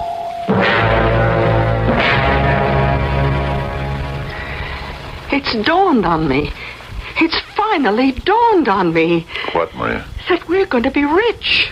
It may not happen. Now what? Do you believe what you were telling me about the Miller sisters? Especially Janice? Well, I don't... Was it just talk, conversation, or what? Well, maybe I don't know if I believe it or not. I believe it. Jeff. Jeff, what? Am I right? Am I wrong? What do you think? I wish I knew. I believe it. I went to see Janice. To say what? To do what? To ask her to leave town. How could you just ask her to leave? That's what she asked me. Oh, what did you tell her? The truth. She's entitled to know. What did she say? She said no. So? Now what? I don't know. Oh, yes. Yes, you do. You know you're going to talk it over with Jim Delray, Harvey Parkins, and Colonel Bob. And then you're going to... Yeah. I guess I am going to do that. But what happens next? That I don't know. And? I guess that's the size and shape of it, Colonel Bob. What do you think of it? What do I think of it? Janice is your sister-in-law. You, if anybody, are the town's leading citizen. But you're the mayor. Only because you don't want the job. You're famous, a war hero. Bob, what's your opinion? Is this just a bunch of superstitious foolishness? You seem to believe it. And from what I gather, so does everybody else in this town. Oh, then folks have been talking to you. Everybody talks to me, Jeff. I know what I am. I'm a hick, a provincial. I got a high school education, but I never been anywhere, never done anything, just a country boy. But you've been all over the world, met all kinds of interesting, important people, so this thing, what is there to it? Anything at all?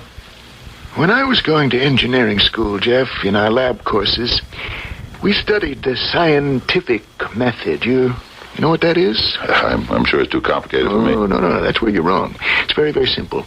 Has to do with cause and effect. You follow this? I think so. The classic one they give is with a dog. Every time, just before you feed a dog, you ring a bell. Why would you do that? Oh, that has to do with the experiment. The dog hears the bell, he sees the food, he starts to salivate. You see? Well, that makes sense. Now then, after a while, every time the dog even hears the bell, he begins to salivate. That's what's known as cause and effect. Now, we got the same thing here. Cause and effect. Every time we get something going in this town, thanks to Janice, it goes up in smoke. Then you're saying there is something to it? Oh, sure. I knew it. I always knew it. Then why didn't you say something? Say what? And to who? Well, who'd have believed me? I guess the idea was before its time. But now that I see that other folks have come to the same conclusion, it's time we all got together.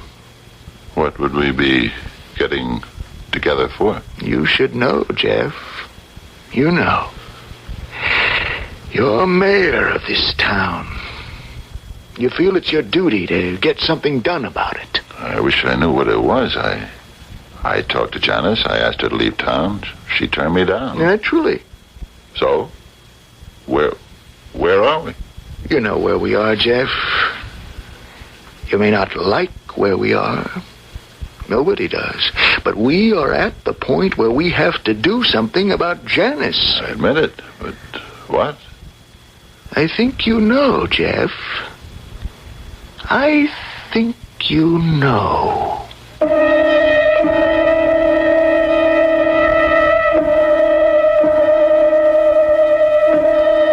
And if you're a member in good standing of our audience, I think you know, too.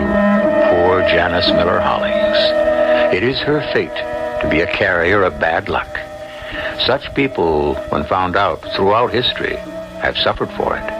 Ah, but you say this was all in the past. Today, we are advanced, sophisticated, civilized. You want to bet? Act 3 will be here shortly.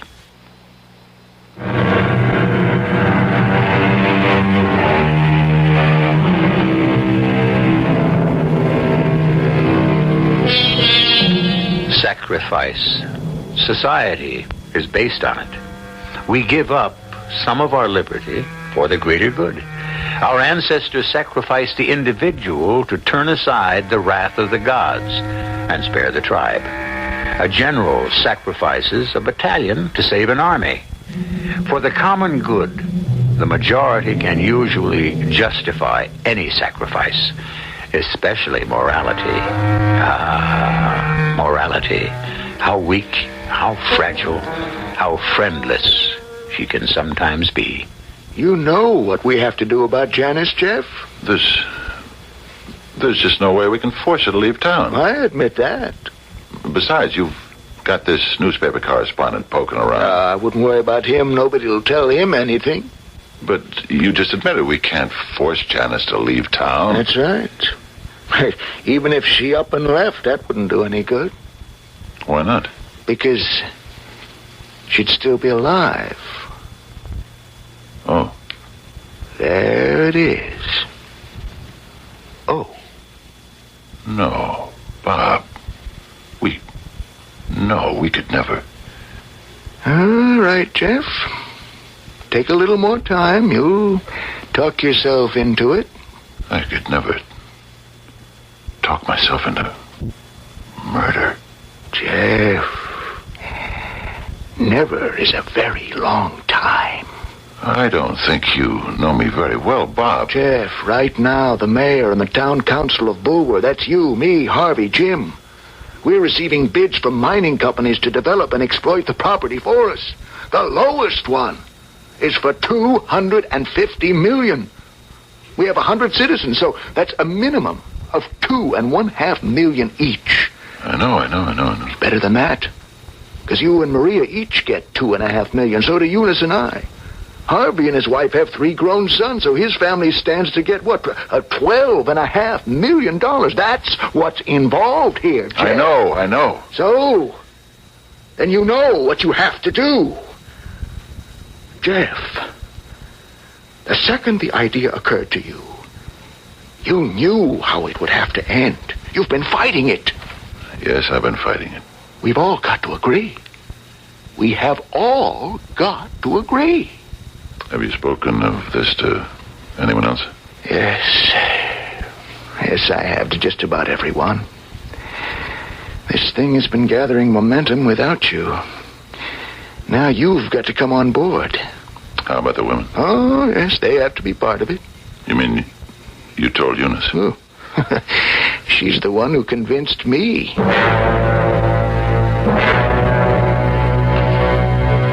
Good evening. This is your special correspondent in Bulwer, Colorado.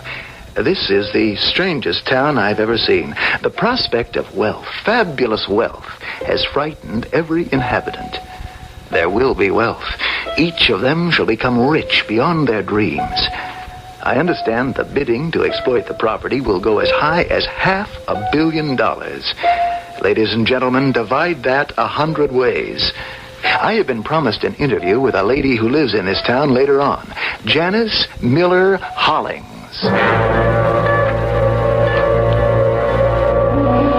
It's wrong. Yes.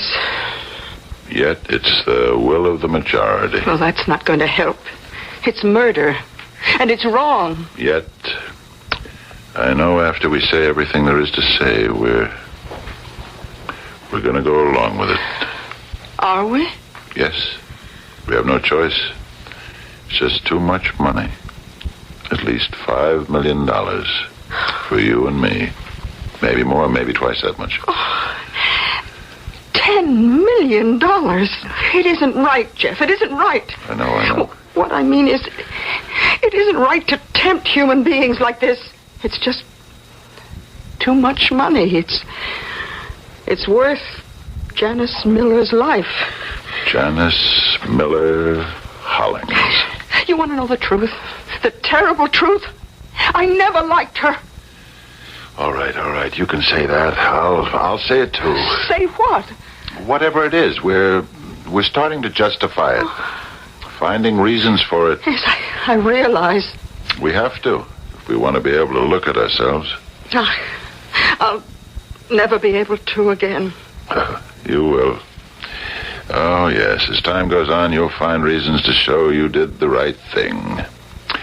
We'll be convinced that she was the most evil woman in the world, and we'll discover facts to prove it. Eventually, we'll all feel like saints for our part in this. Oh, Jeff, You know how I always like to study history, Maria? Well, most of your history is rewritten. Oh, Jeff, we're going to have blood on our hands. Nothing like gold to hide the color of blood. Oh, yeah, we'll have a few bad days. And then it'll be all over.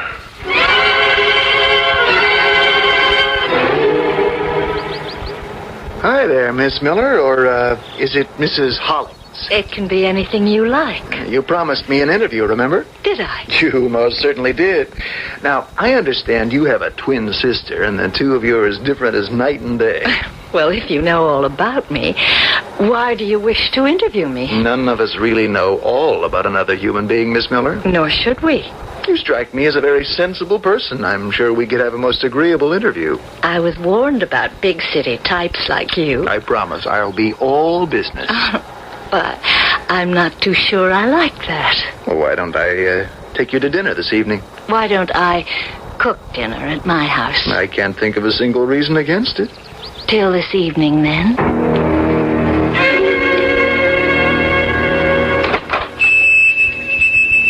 Jeff?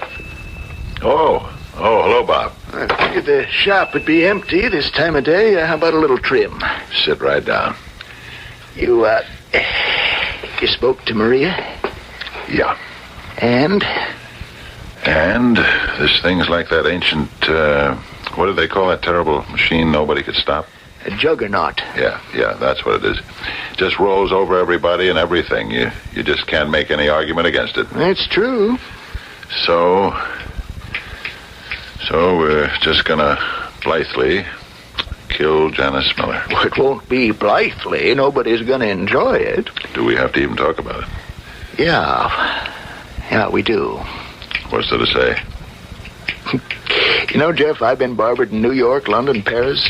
I even spent $50 for a haircut, but none of those characters can touch you. What's there to talk about now? How to do it. 100 citizens in this town. Funny how we could get 99 to agree to kill one of them. Why is it funny? Maybe it is. Because that's life. You surprised? I'm surprised it was so easy. It took so little time. Jeff, the leading citizens should do it. Yeah, it's up to us, pillars of the community, I guess. You, me, Harv, and Jim. The mayor and the 3 councilmen. Well, what do? You just can't shoot her, can we? Good Lord, listen to what I'm saying. No, we can't. It has to be an accident. Jeff, you think you're taking too much off the front there? If I thought I was taking too much off the front, I wouldn't do it, would I? What kind of accident is she supposed to have? Well, fortunately, her house is just across from the abandoned shaft opening. No, what do you suggest, that we throw her down there? Nothing that crude. Dynamite. There's nothing subtle about dynamite. You see, this company, International Precious Metals, that's bidding for the mine, they have a truck here. It's got dynamite in it. It's parked near the shaft that's just across from Janice's house. It can blow up. Yeah? How? How do I know? An accident. But her place is at least 100 feet away.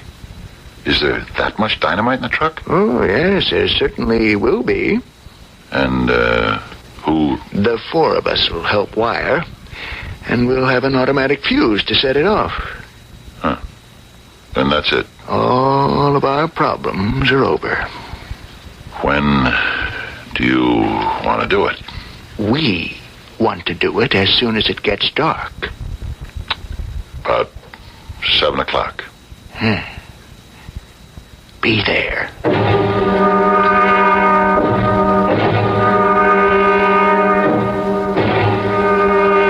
Jeff! Yeah? I guess we're all here and ready. That's a lot of dynamite. Has to do a big job. Jeff, you attach these wires. Yep. Careful. Come on, Jeff. We can't stop now. But wait. But nothing. Now, this is it. Start walking.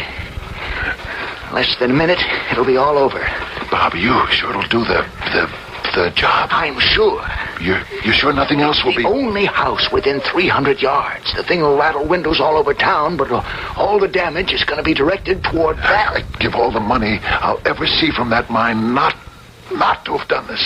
Now, how fast can you run? I estimate we're 100 yards away from the dynamite. We've got 15 seconds. Can you run 115 seconds? Well, in school I could run 109.8. Now, here we go.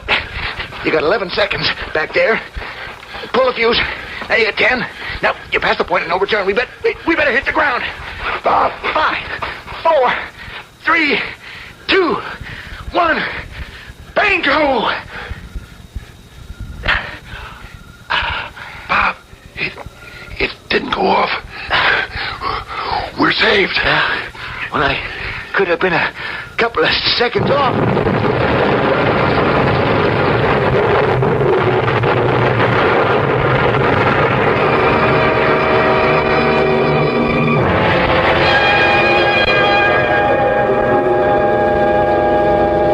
Ladies and gentlemen, this is your reporter at the town of Bulwer. Except there is no town of Bulwer any longer. It is buried under millions of tons of dirt and rock. The only survivor is the luckiest woman in the world, Miss Janice Miller, who is standing beside me now. Miss Miller, what exactly did happen? Well, we don't get them often. But when we do, we do. This was an avalanche. As you know, Bulwer was in a valley, hemmed in by very steep mountains. But what set it off, Miss Miller? Well, you and I heard what set it off. Oh, ladies and gentlemen, I should explain. Miss Miller and I had made a date for her interview to be taped at dinner, which she kindly offered to prepare for me at her house. But at the last moment, for some reason, we decided to drive to a restaurant in Council Forks, some 40 miles away. Why did we decide to do that, Miss Miller? I don't know. We just decided. What did set off the avalanche, Miss Miller? We were a long way off. But we heard an explosion. Yes, I thought it was thunder. If you'd been raised in a mining town, you know the sound of dynamite. But where was the dynamite? I noticed a truck outside my house just before we left. I'm sure there was dynamite in it. But what could have set it off? Who knows? Anything. Or nothing. That's dynamite. And this explosion triggered the avalanche. Definitely. Ladies and gentlemen, this is an eerie sight. Here was once a hamlet of over 100 human beings. All of them are now covered by tons of rock. This disaster struck without warning, with bewildering speed. There was no time to sound an alarm, No time to make an escape. I suppose all this debris will be bulldozed away, and this fantastically rich mine will belong to the sole survivor of Bulwer, Miss Janice Miller. Miss Miller, you are the luckiest lady in the world. Fortune's favorite. Funny. I always thought of myself as Miss Fortune's favorite. But I guess if you live long enough, the worm turns. The road turns. And your luck turns.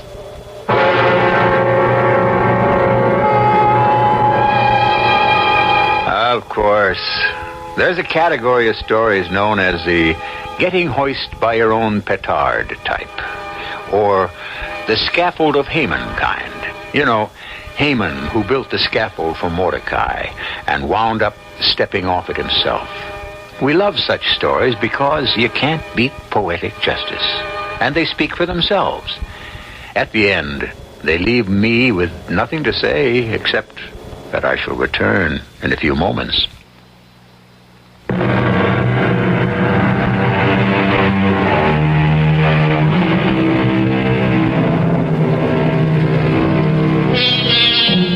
We began these ceremonies with a poem by Heinrich Heine, which celebrated the ladies who control fortune, good and bad. And if they are fickle, volatile, and unpredictable, would you have them any other way? Isn't it marvelous to live in suspense, uncertain of the morrow, not knowing which of these ladies will knock on your door and enter your room? And do you require a word of caution? Well, remember, since luck is a lady, treat her like one. And she will always treat you like a gentleman. Our cast included Fred Gwynn, Bryna Rayburn, Russell Horton, and Carol Teitel.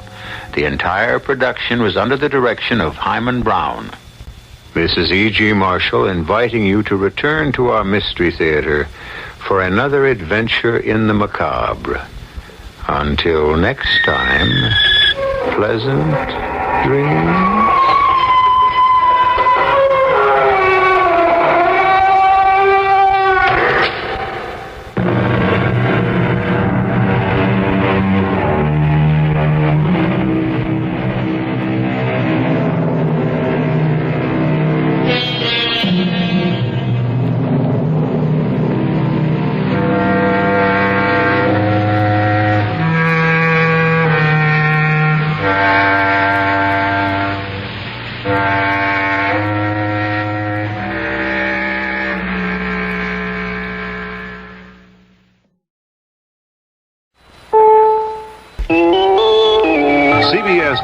Senate and House negotiators have worked out their differences on a bill that will provide a tax cut for about 47 million Americans. This is Doug Poling reporting on the CBS radio network. The measure goes to both houses next week for final approval. While many wage earners will get tax cuts averaging $120 a year, about 1.7 million single people with incomes over $13,750 will get a tax increase, about $54 a year. Assistant Treasury Secretary Lawrence Woodworth represented President Carter at the House-Senate conference. He indicated satisfaction with the measure.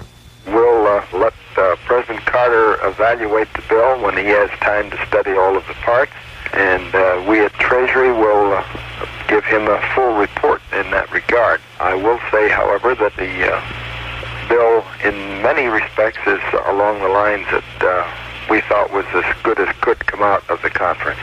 And Woodworth says the conferees eliminated most parts of the tax bill the president objected to. The Senate Agriculture Committee, by a vote of 11-6, has okayed President Carter's plan to stop making recipients of food stamps pay cash to get the stamps. The president said the purchase requirement has been a great barrier to poor families who need assistance the most. But the committee added $130 million to the program, and the president has said he would veto any food stamp bill exceeding $118 million. More news in a moment. President Carter says he believes the Soviet Union is many years away from a reported breakthrough in developing an energy beam capable of destroying American missiles in flight. Aviation Week and Space Technology magazine reports the Soviets have achieved such a breakthrough. Norwegian officials have called off cleanup operations in the North Sea. They say high seas and gale force winds have all but eliminated the oil slick from that blown-out oil platform which was capped over the weekend. Paul Red Adair, one of the heroes in the capping operation, is back in Texas. Eric Ingberg has a report. Back from Norway after leading a team of troubleshooters in taming the blowout, Adair says the whole affair was over-publicized. The problems resulting from the oil slick, he says, are not as serious as people think, and the safety precautions taken on the offshore oil well were adequate. Adair says installation of a blowout preventer on the well upside down cannot be criticized because it was done after the blowout occurred by men operating in a shower of oil just before the rig was evacuated. He praised their work and said it was the best that could be done under dangerous circumstances. Adair, who is attending a conference on offshore oil exploration in Houston, says the world needs the oil that is recovered from the sea and that accidents such as blowouts are bound to occur. It's like cooking in your kitchen, he said. If you do it enough, someday you will be burned by a pan. Eric Ingberg, CBS News, Houston. A general strike called by militant Protestants failed to shut down Northern Ireland as the organizers had wanted. It's estimated more than half of Ulster's workforce ignored the call. Israeli officials report the first fatal clash on the West Bank in over a year. Officials report 2 Arabs were killed and 8 other people hurt Tuesday when Arab demonstrators fought with Israeli troops in the occupied territory. 6 of the injured were said to be Israeli soldiers. Federal Reserve Board Chairman Arthur Burns on Tuesday told Congress the government should be doing more to hold down inflation and increase productivity. Burns also announced small reductions in the planned growth of the nation's money supply, that to try to help curb inflation. Burns told the Senate Banking Committee that another move Congress should make is a revision of the tax laws in order to encourage more investment. This is Doug Poling, CBS News.